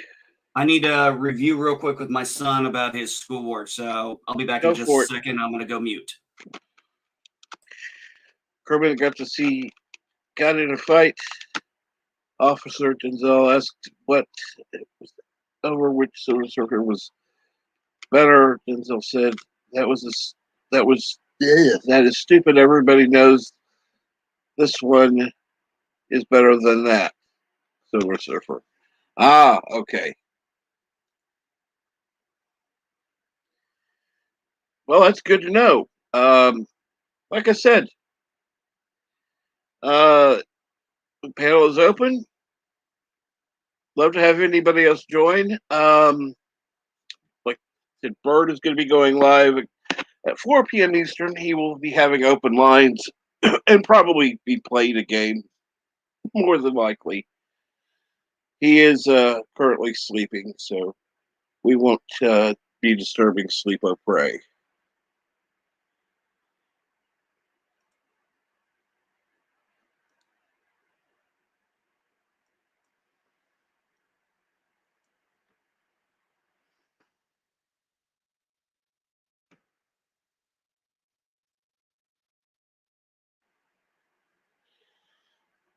Dave says, I'm not familiar with the comic, so, well, that's not unusual. Quite honestly, I like the comics, don't get me wrong, but I was never so, ooh, I gotta have it type thing. It was, I enjoyed it. Of course, now I look at the comics and it's like, why the fuck is it worth this much? I mean, the independent ones I can see, even though I think that a lot of the independent ones need to come together and form kind of a coalition to be able to get prices down a little bit because some of them are a little high. I'll give you that. Not that I don't understand or agree with it. Just it's more difficult being on your own. I'll give you that. Not that I don't. And good morning, Star Trek nitpickers. Good morning. How are you guys? I gotta figure out how to stop my other stream. The other thing, the best thing to do is to mute the tab. I don't know what web browser you're using. Okay, how's that? Did it work? It worked. All right, great. How you doing? Yeah, Cap? cool beans. I was wondering if that was me for a second. Nope. Yeah, Cap, what I'm doing is I'm gonna probably mute periodically. My son's Go for it. Yeah, he's got Monday and Tuesday work. He wasn't feeling good yesterday. I wasn't feeling good, but my daughter got her work done, so he's got a lot to do today. No Between Monday problem. and Tuesday. So nah, we're just we're going. I'm going through each one. So first off, Oh yeah, you go ahead and mute when you have to. Yep. Come back when you can. And not too much. Not too much. What about you, nitpickers? Oh well, been pretty busy working on the USS New York. We're gonna try to release our first episode Saturday. Ooh, cool. Yeah, pretty excited about it. And yeah, I will be sending you a script before all too long. Cool. Yeah, your episode is kind of, I think it might be the last episode. It's toward the end of the season, so I've got to work on the first ones first, Right. Yeah, but your character is, he's basically a man who's been done wrong, so you can get your head around that a little bit. He's got a beautiful woman who's sort of used him, and she's a nice girl. She didn't really want to be mean to him or anything, but it sort of worked out that way, and he's sort of trying to talk to her about it in his scene.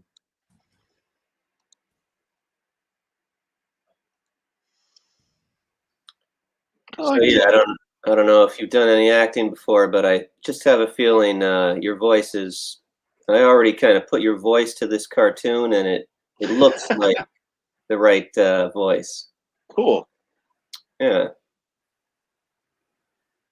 Yeah, just been the only stuff I've done is basically in minor church productions type thing where I was reading a line or two type of thing.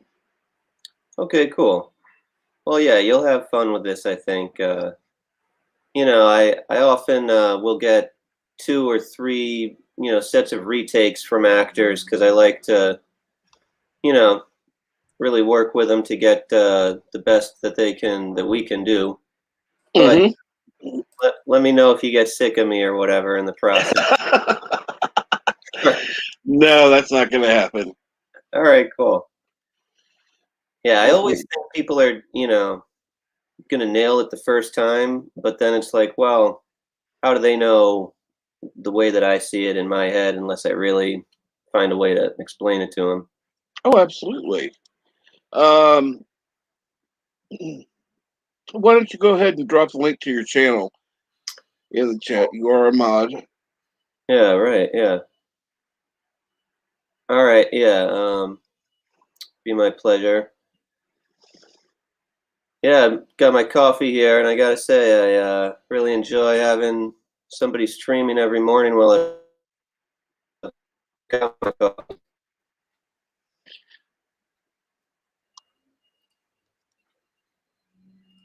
Go ahead and see if we can bird prey to the back since he's sleeping.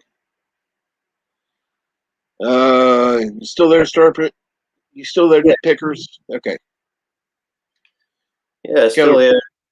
Yeah, I've just been working on episode 1 like crazy. We finally got our theme music figured out, so I did a little intro for it today. I was going to verify that I am still subscribed because I know I was at least. And I am, and I do have the whatever. The bell is dark, so I get notifications. Nice. Oh, Cap, so I did take a quick look at what he was talking about in Crimson Tides because he finally it made me remember. It was the Kirby Silver Surfer versus the Mobius Silver Surfer. Yeah, that whole thing rang a bell. And Denzel Washington is, telling this supervisor, telling this, not his supervisor, but telling one of his enlisted who got into the fight. And he's kind of telling him, if you do this kind of shit again, I'm going to write you up. And anybody who knows comics knows that Kirby's Silver Surfer is the only Silver Surfer. Okay. I had to take a second because I had to go look the video up. I hadn't remembered that in forever. But yeah, I got to be honest. Kirby did a great job with the Silver Surfer. For me personally, I don't know why. I never was a huge fan of the Fantastic Four, but anytime Silver Surfer showed up, I always wanted to get that comic. I'm pretty into Kirby, but I haven't really read anything too much of his. I love his artwork, though. Is there anything you'd recommend, NB? No, I'm going to be completely honest. I'm not that kind of an expert. I would recommend talking to people like Michael T. Okay, but you liked his Silver Surfer. Yeah, my thing was I yes, very much love the Silver Surfer. I love the 60s rendition, and yeah, I do love I used to have before I got stupid and got rid of all my comics. I used to have quite a collection of Silver Surfer. I enjoyed the comic with him. I enjoyed the comic. For me, it was just because it was one of those where it was space bound and it was going out into the universe and stuff. Whereas most other comics I was reading, whether DC, Image, or anything, were mostly based on Earth. So it was one of the few times where I had a comic that took us away from Earth. So it was always kind of intriguing to me at that time. And, I think comics when I was buying them were $1.25. And, I could only, maybe afford $3-4 worth of comics. So I, like a lot of people, I picked the comics that stood out to me. And in a lot of ways, they say don't judge a book by its cover, which is kind of silly because isn't that what generally pops out at you? I mean, that's why you pick a movie up, because of the cover if you've never seen it. And then you read about it, and the cover's supposed to entice you. Exactly. The and help me out if I say this right. Is it the when they put on the back of it or something? That's called an X script, right? Just I'm not sure. I think it's called an X script, and if I'm wrong, I'm sorry. That tells you about the book on the back. So the cover is supposed to entice you, and then the X script is the the additional flavor to get you to want to buy the book. So if the cover and the X script gets you, you probably will have a good chance of enjoying the book, maybe. Or if you may not like the book, but the cover and the X script is going to be the reason you buy it. Right. So what can we look forward to on it on your channel? For the USS New York? Yeah. Well, we've got a lot of fun stuff coming up this season. The sort of formula for the show has changed a little bit, so we're kind of going to be having guest stars that you recognize in terms of the animation. So we've got like a He-Man crossover, Ghostbusters crossover, a couple of other lesser known shows that are great sci-fi classics, Ulysses 31, and it's a couple of little things from The Simpsons are going to be in there, but of course completely new actors doing completely new lines. Yeah, I don't know if you've ever heard of Brave Star. Yes. I've heard the name, yeah. That was a really fun, weird cartoon that's a science fiction thing about a sheriff on a planet called New Texas. Star Trek Nitpickers? Yeah. Oh, let me move that out of my way. Hold on. Yeah, so it's a little bit more Star Trek-y this time around. Yeah, there you go. That's the guy. So, Brave Star! Yeah, we're going to be we have an episode that's a lot of animation from Brave Star. And, basically we've made new characters out of the animation. Yeah. Yeah, this was actually, I picked this up a few months ago at this retro toy store I tell Captain Trek about a lot that I go to, had a parking lot sale, and a lot of different people who sell retro stuff were out there doing their tents and stuff. And I found Brave Star, and the moment I saw it, I yanked that son of a bitch up. This had one of do you remember Brave Star actually was a cartoon that actually pictured drug abuse and overdose? Wow, I can't say I remember that episode. I did recently watch most of them, though. There was an episode, it was I don't remember the name of the drug, but this kid was using this drug, and he got some of it for free because that's how it works. And then it showed him borrowing carium, which, if anybody doesn't know, that's the most precious metal in the Brave Star series is carium. It's more valuable than gold. It's the most valuable thing. And what happens is at the end of the show, him and his horse, I'm drawing a blank on his horse's name. They find the boy. 3030. I'm sorry, what? His name's 3030. 3030, thank you. 3030, you're right. And 3030 says he's going to call Doc. And in Brave Star has to say, "Don't bother, it's too late." And the mother is crying because she now realizes her son just OD'd on drugs. And that was in the 1980s. Yeah, I kind of remember that episode now. I think I kind of blocked it out because it's so sad. Strangely enough, anytime I've thought about Brave Star, that's always the episode that reminds me. And I smoke weed, but I've never done another type of drug like that. I've never done coke or any of that crazy stuff. I wonder really if that show had that big of an impact on me, because I was dead set, even though I had friends who were stoners and they were using stronger drugs. I was like, they'd ask me, I'm like, no, I'll stick with weed. Well, that's one of the cool things about that show is it really does try to deliver a meaningful moral in every episode, and it succeeds pretty much. I would agree.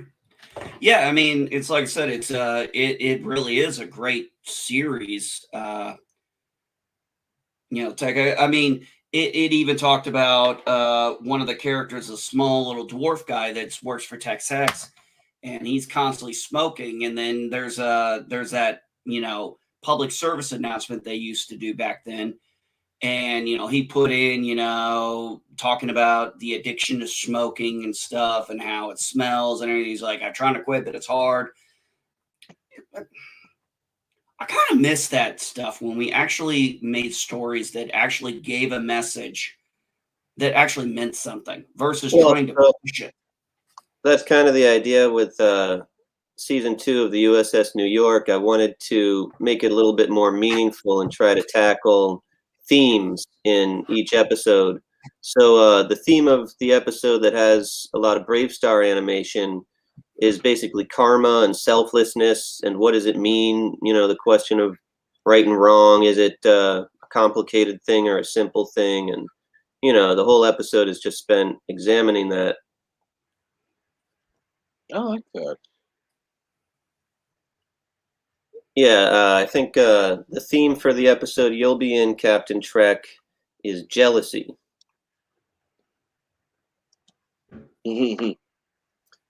So it's a lot of people in love with the wrong people, stuff like that.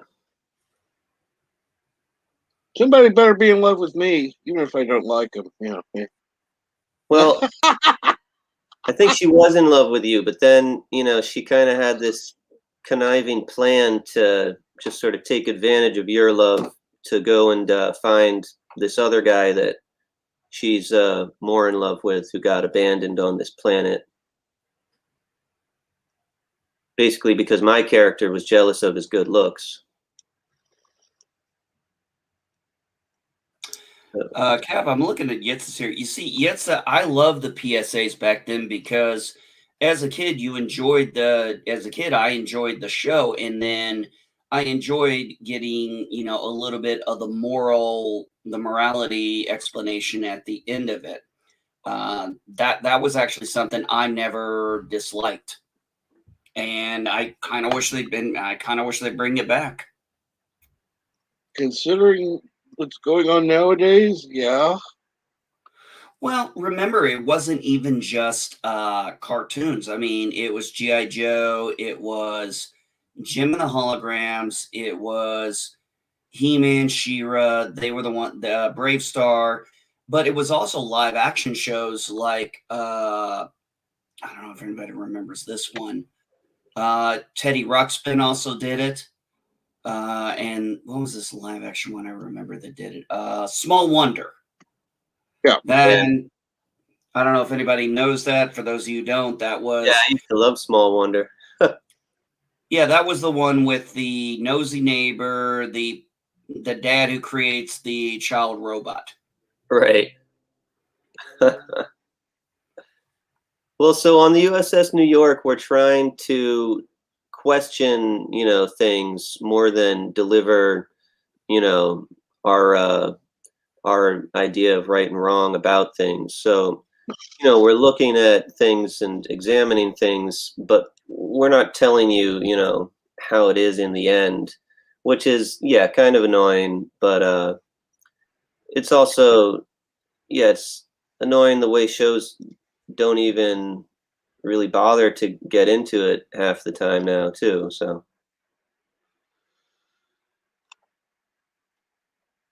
Yeah, for adults.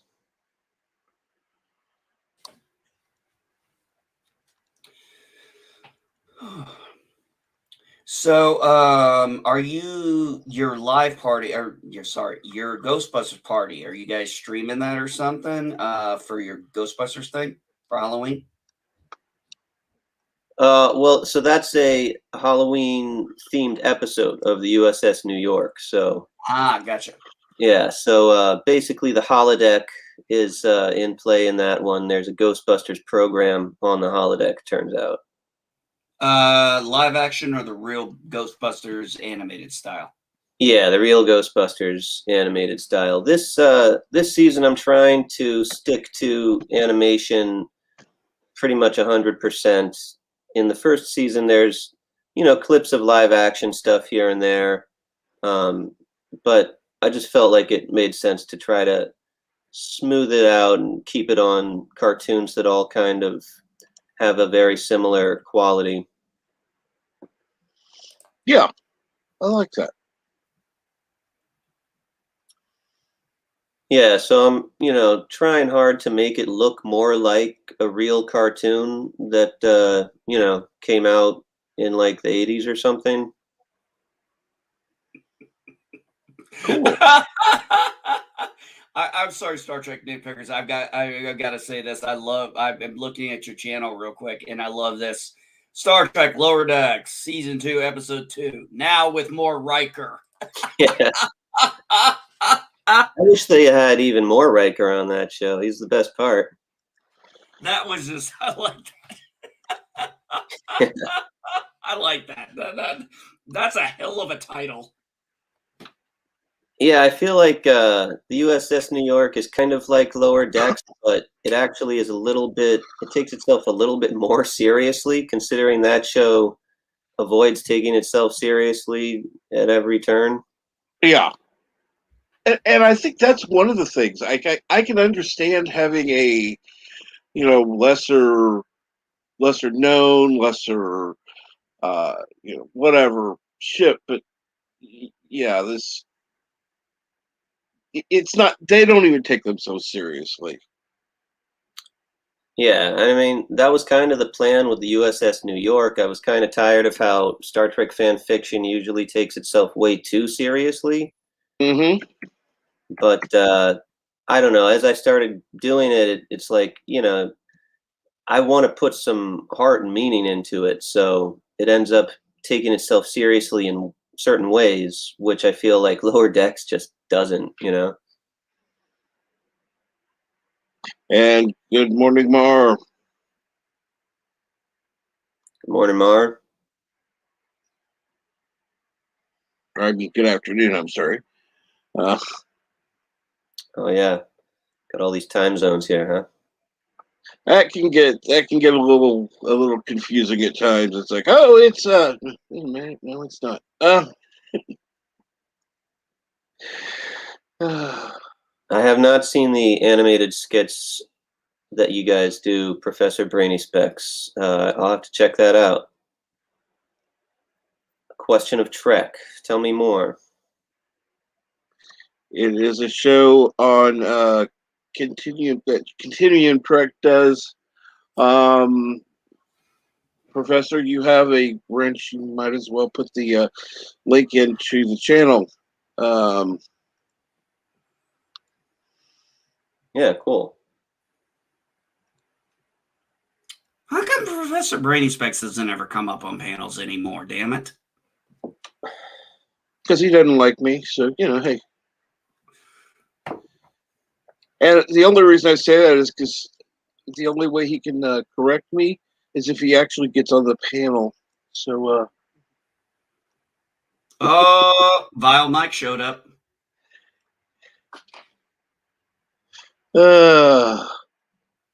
And good morning, Vile Mike. How are you? How are things in the great state of California?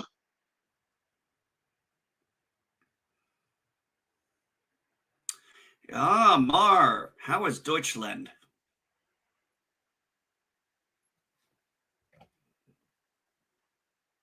That good, huh?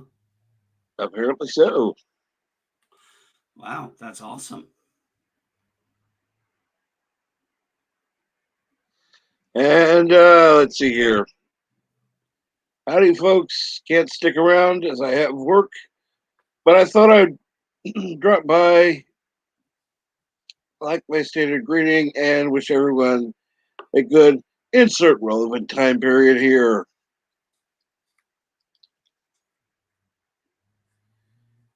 And since you are the co-host on the, damn it, gotta take a drink. Excuse me. Since you are the co-host on History with R&R, you might want to put the link in for that as well. God damn it, my throat's dry.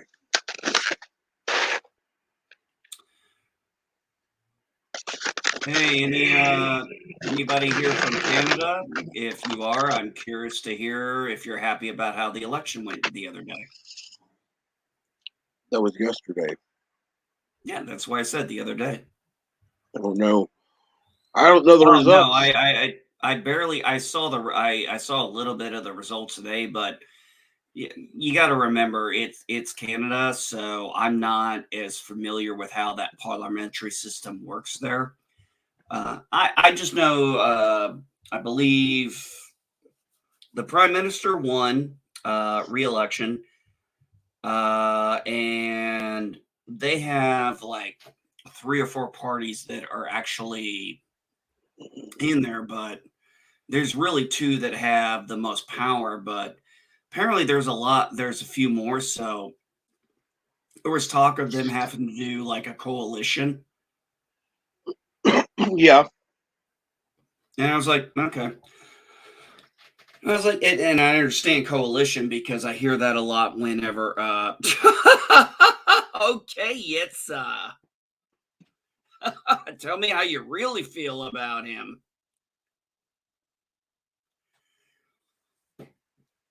Oh, the one I thought was funny. The funniest thing I thought was seeing on the news that it was like Biden's question, or the administration's questioning, the fairness of Russia's elections. I'm like, I don't think we're the best people to be judging how elections work sometimes. And I'm not even talking about 2020. I can go all the way back to Al Gore, for God's sakes. Oh, I'm sure you can go further back than that. Well, I remember when I used to joke when I would, there was like 2 times an election and Florida was like hit with it. And I said, Mom, what are you guys doing in Florida that's causing all this? She's like, I'm sorry, son. I don't know. And then after one of the other elections, I forgot which state had the issue or the voter issues. And I said, hey, Mom, I said, now you can tag them and say you're it. It's funny. I remember in grade school, we used to have these mock elections. Yeah, I remember those. Would vote for, and I was one of those little smart-ass kids who said, well, what if I like the vice president from one and the president from the other? I don't even remember who was voting, who was running at the time. It was, but the answer was like, well, but you can't do that. You're voting for the president, and he picks the vice president. So that's unfortunate. I said I didn't say that's unfortunate. I think I said that's stupid, but yeah. It didn't, as I think I've told you, Cap, and if I haven't, it didn't used to be that way. Oh, always. I know. It used to be the 2 people who were running, the winner would get the presidency. The second place would get the vice presidency. One of the few difference was when Lincoln had the Democrat with him as a Republican, and having a Democrat, this was his way of trying to, do some appeasing and try to do some middle ground, which is one of the few. But somewhere along the line, and I have to really look where, we got to a point now where it's like if you choose your president, you also choose the vice president at the same time. And like we said, in history, that didn't always used to be that way. It's unfortunate we don't get a separate pick. Well, might be interesting. I think it'd really be interesting. Like I said, if we could get, if you have okay, let's not even talk. Let's not even go with president here.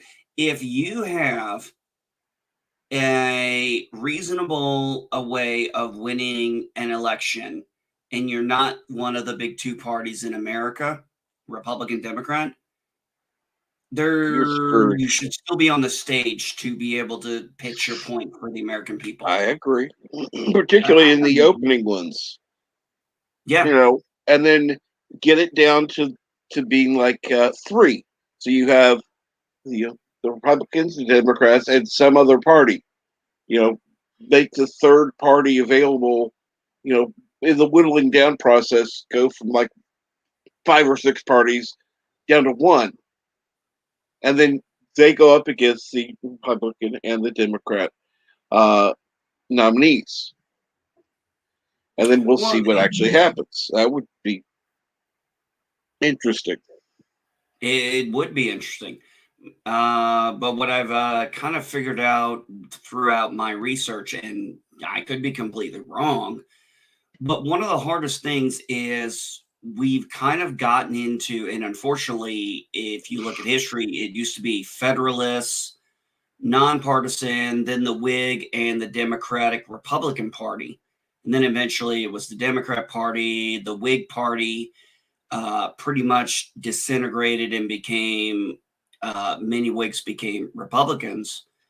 And we've just always kind of somehow had a two-party system, really, throughout our history in America. And I think there are people really that are afraid of the idea of if I vote, because I mean, Cap, you've seen this during elections when people say they're like, "Oh, are you voting D? You voting R? No, I'm voting for this person." Well, if you vote for that person, this You're gonna person's waste your vote. yeah. No. And I actually got into it with some of my airmen. I was a tech sergeant. I had 3 senior airmen. And one of them said during the 2016 election, he said, "Yeah, I'm voting for the libertarian guy." He goes, "Voting for that, he's not getting elected." I said, "Shut your fucking mouth. He's voting for who?"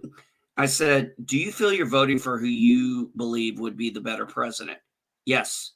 Then I said, "That's all that matters." I said, I never wanted to hear that again. Because if you could get, the Libertarian Party, the Green Party, the Conservative Party, hell, put the Communist Party on. Let's get their ideas out there so people can see it. I mean, We already do. They're called Democrats. I mean, but yeah, I love more. And I'm an old school Democrat, so don't take that lightly. Now you're I'm offended. I'm offended by you're a JFK, RFK, MLK type of liberal. Correct. Absolutely. I don't deny it. I am not right side of the aisle. I'm not left side of the aisle either. I'm more centrist, leaning left, but not like these idiots that are out now. Ugh. That's why I've come to hate the term liberal. Well, that's why I think a lot of people are starting to, like me. I try not to say liberal. I try to say left. And then when I talk about people like you, I talk about they're not liberal. They're classical liberals. Right. I would agree with that. Because based on everything we've talked about, every time we've talked, no matter what, whether I'm a conservative, I've always viewed you as a classical liberal. I've never thought of you as a leftist or any of that crazy shit. I mean, there are some things I support that others don't. I do think that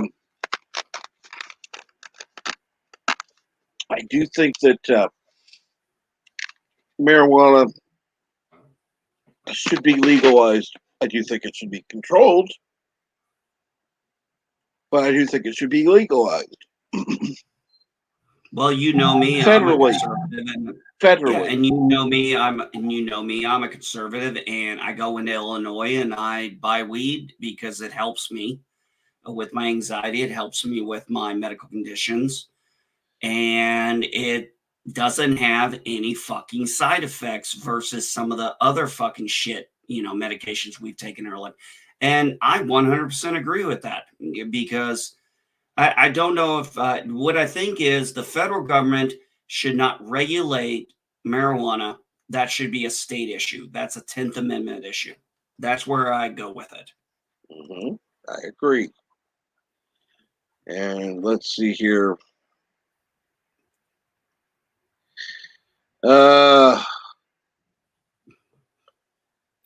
Sorry, guys, I'm just getting my Comic-Con ticket. Cool. Where to? New York City here. Oh, Yeah, nice. What New York what City part of the Comic city Con. are you in? I'm What in borough? at the moment, yeah. Huh? I'm in Brooklyn right now. Brooklyn, okay. Yeah. Yeah, I've never been to a Comic-Con. I used to go to Star Trek conventions when I was younger, but that, not that for a long time even. My youngest daughter went with her friend and their parents, who are big gamers. They went to Indianapolis and she got to experience her first gamer con. Oh, And said cool. she had an absolute blast. And I showed yesterday on Cap's channel the picture, the artwork my daughter brought home, and it was just absolutely gorgeous. I bet. Awesome. I'm hoping to go to the Comic-Con in Indianapolis right after my birthday. But unfortunately, I can't buy the fucking tickets until October 1st because I need to get paid. So I'm hoping it's available. But yeah, it's a Comic-Con. I'm want to go. Want to take the family, and yeah, I'll probably pay the money and get a picture with William Shatner. Nice. Probably. You dumbass. If Okay, you don't, I will. If you Okay, don't, I will. I'll smack you upside the head. Dude, if I can get my way, I'll try and get my whole family in the picture with William Shatner.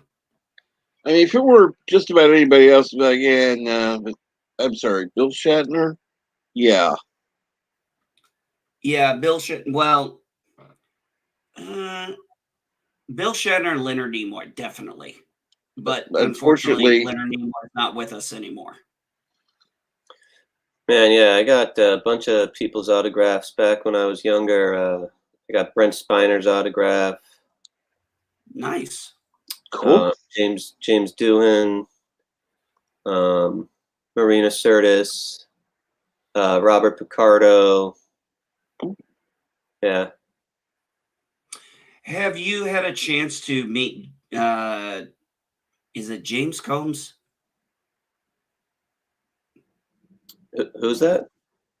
The guy who played Wei Yun, played Shran, played Brunt, FCA. Oh, yeah, no, I was never at a convention with him or anything. I would love to meet him. If I was gonna pick, I'd love to meet the guy who played Morn. Yeah, sure. I would love to meet him. I'd just be like, look, man, I know you're not in the outfit or anything, but could you just sit here and have a drink with me so I can get a picture of me having a drink with the guy who played Morn? Now, he was really a producer or something, right? Ooh, I'm not very familiar with that. I don't know. Yeah, he was like a writer or something, and they said, "Oh, this will be great. We'll get you to do this random alien for this one episode." But then it was just, became a recurring thing. And it was always one of the funniest things. I mean, it was a theme that went through DS9 that was so funny is we never hear Morn talk, but all we ever hear about is Morn talking people's ears off. Right. Yeah. And you know who is Lord, he won't shut up. And you know his name is based on the guy from Cheers, Norm, right? Yeah. Yes. Yes. Yeah. Yeah, I always love that. Yes, I did not. Well, remember when Norm would walk into Cheers, if you've seen Cheers, Norm would walk in and he'd be like, "Hey, everyone. Hey, Norm." It'd Yeah. just be like a loud cheer. And there'd be times he's like, "What time is it? How many beers have I had? 3. 5:45." Those were little beers they used to give him, though. You remember that? Yeah. Well, I remember one time he got locked in Cheers and he's like, "Hey, you can't leave me in here all night with all this beer." Yeah. And then he just sat down and was like, yeah, poured himself a glass. Yeah, I actually went to grade school right down the street from the real bar that they shoot for the outside establishing shot. Cool.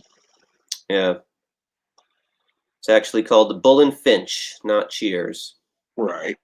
Yeah.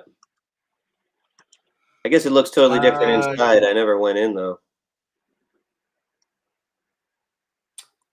Yes, I remember hearing that there's a German episode of DS9 where Morn actually speaks. Oh, wow. Yes, I remember hearing about that. I've heard That's about crazy. that, but I had never seen it. So, I mean, I don't deny it. I mean, I've heard a lot of people say it, so I don't deny it's true. It's like one of my favorite episodes was Who Mourns for Morn? Oh, yeah. Which is, of course, a play on Who Mourns for Adonis or whatever from the original series, right? Yes. Yeah. Well, that's another thing we're doing with the USS New York. Almost all of our names of episodes are plays on original series names. Oh, I like that. Nice. Yeah, we got some funny stuff. The Conscience of the Night, but it's Knight. Ah. Yeah. Hmm.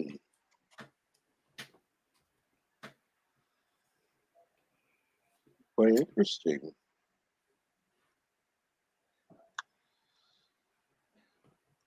Yeah, let's So see. how many people do you have, Star Trek nitpickers, on the USS New York? Oh man, it's literally about 24 people acting in this season. Nice. Yeah, a lot of them are friends of mine, but I got pretty serious about it this time, and I actually figured out how to put up an online, official casting call kind of thing.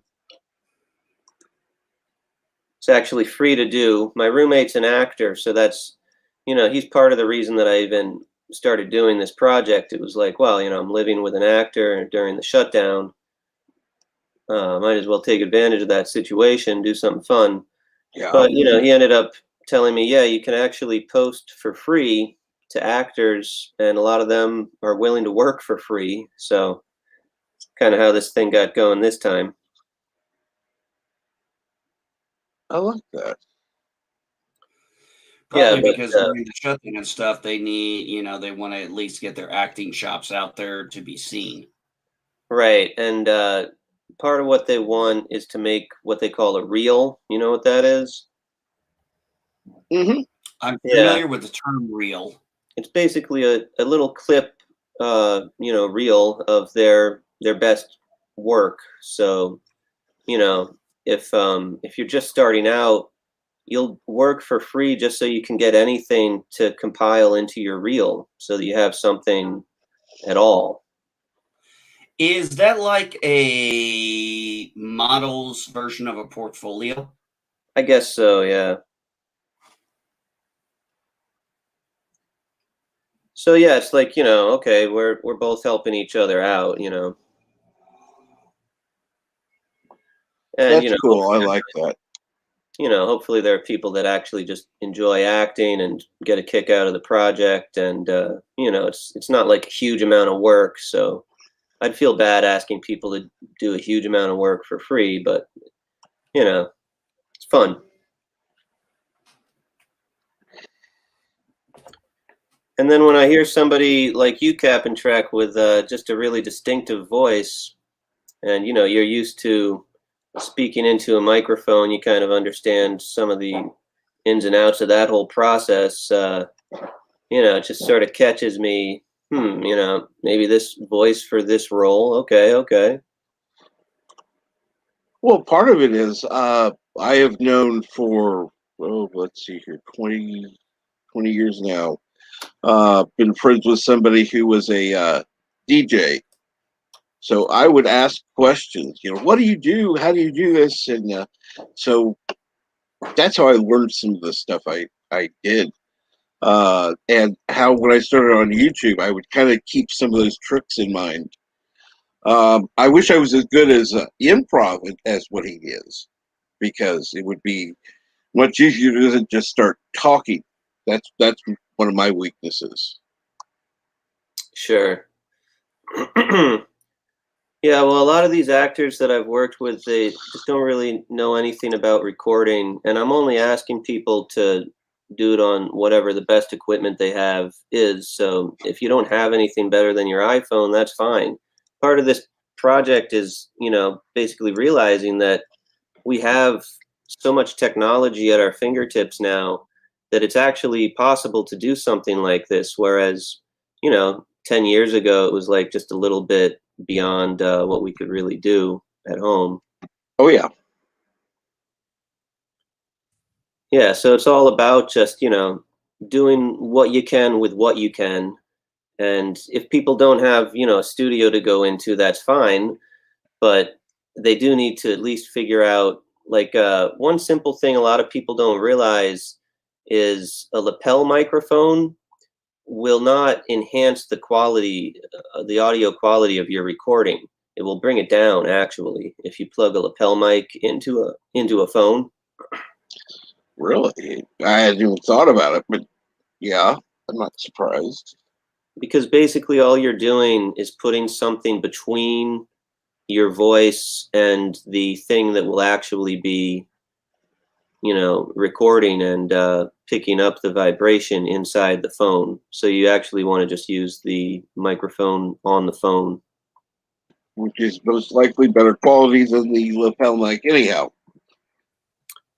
Right, yeah, even if you have a really nice lapel mic, it's not going to make it sound better. Yeah, and the microphones on phones are actually surprisingly good quality nowadays.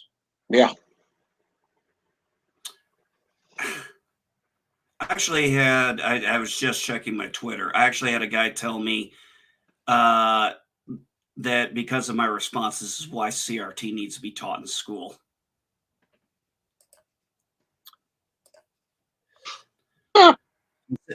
Hey. Well, okay, here's how it went. I saw this article and I said, please, left, show me the science of how looking like a black person is racist. How taking a stand for something you feel is an unjust racist. Please, on the left, show me. This is what this guy sent to me. I'm a centrist, but here goes. She is white. There's enough explanation. But because you won't get it, I'll clarify. Because she has no idea what it means to be a black woman in America, saying she is persecuted like a PSA, which is not what she did. And I said, well, have you ever worn something that wasn't made in America? Ever dressed up as someone else? Eaten food that wasn't originated in America? Cooked food not in America? I said, guess what, bud? That's cultural appropriation too. This is what he says to me. No, actually, it's not. This is the exact reason CRT needs to be taught. With the exception, I love how they always love to have exceptions. Of dress up, you mentioned free enterprise. As far as dress up, taking another's race and making it costume, that's racist. Sounds like you are too. So I put this, I said, so are you saying acting is racist? Ooh. Ooh, I like that thought. I said, so acting is racist, right? I mean, look at what you said and tell me how you can watch a movie when a person is not of that race or country. Let's be honest. Hey, James Bond. The first actor to do him, Sean Connery, was not English. He was Scottish. Even though James Bond is in the books an Englishman. But he's been played by a Scotsman, an Irishman, a Welshman, an Australian. Yep. And Englishmen.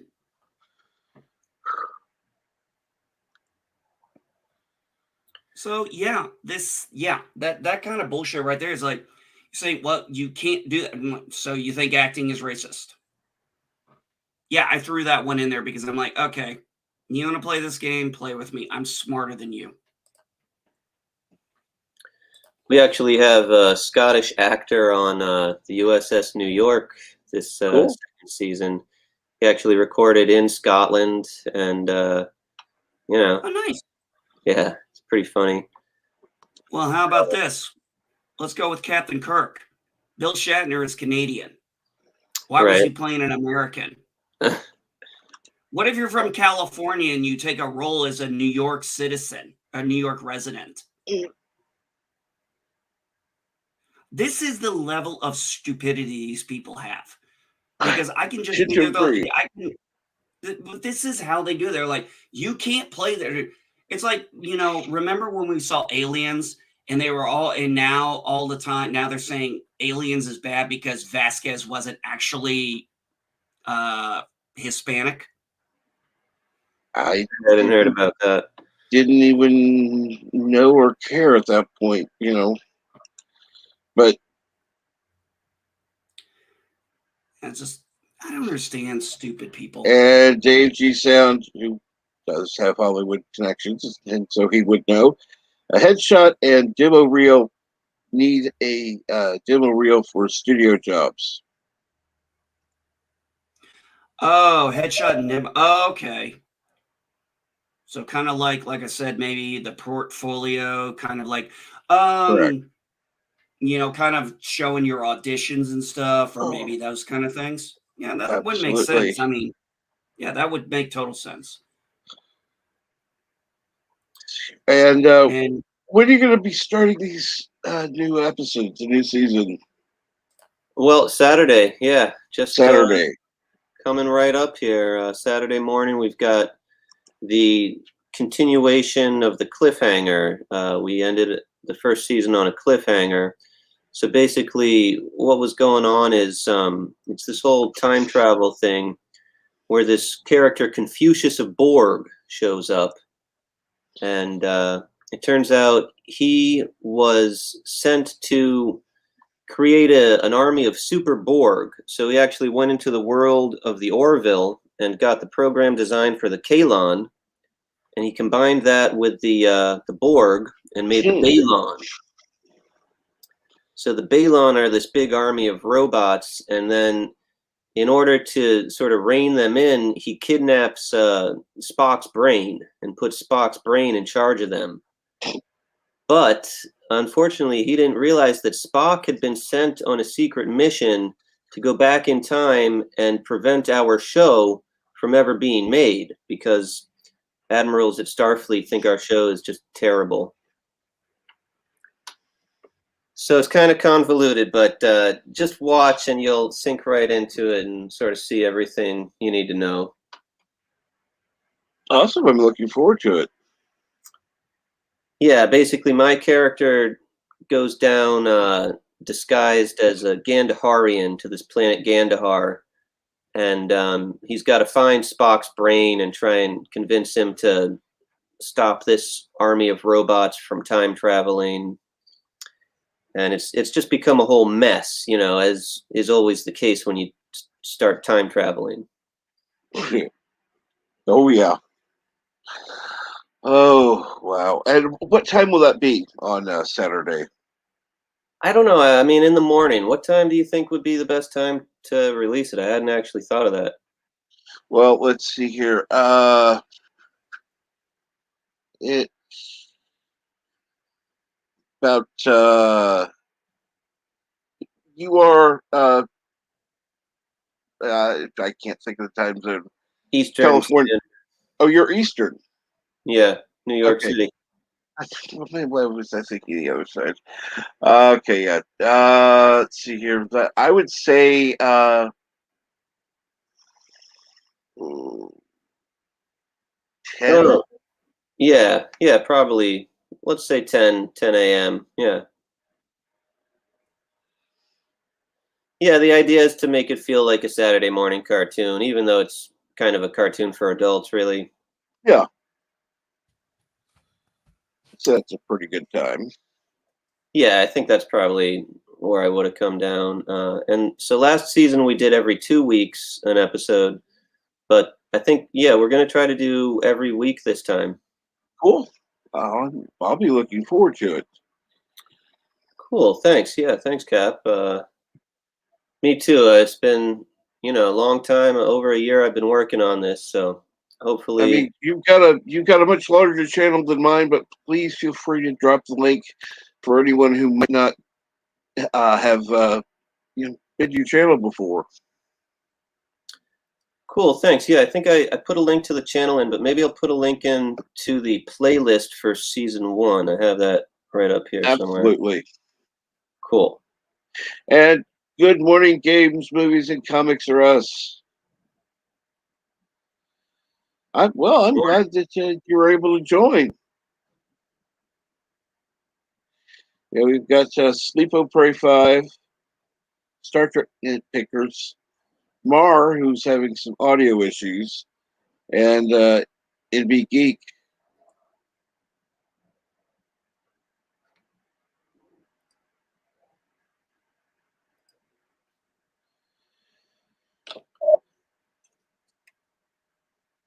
So how are you doing, games, movies, and comics are us?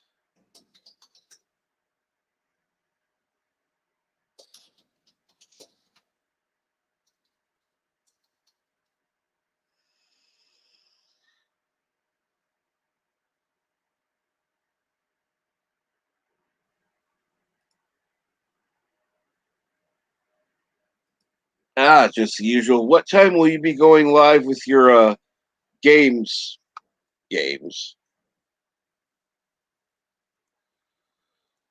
And what are you going to be playing today? Let's see here. Let me go ahead and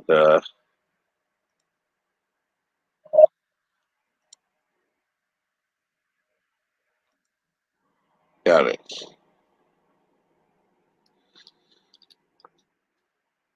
Is that bookmarked? And there we go.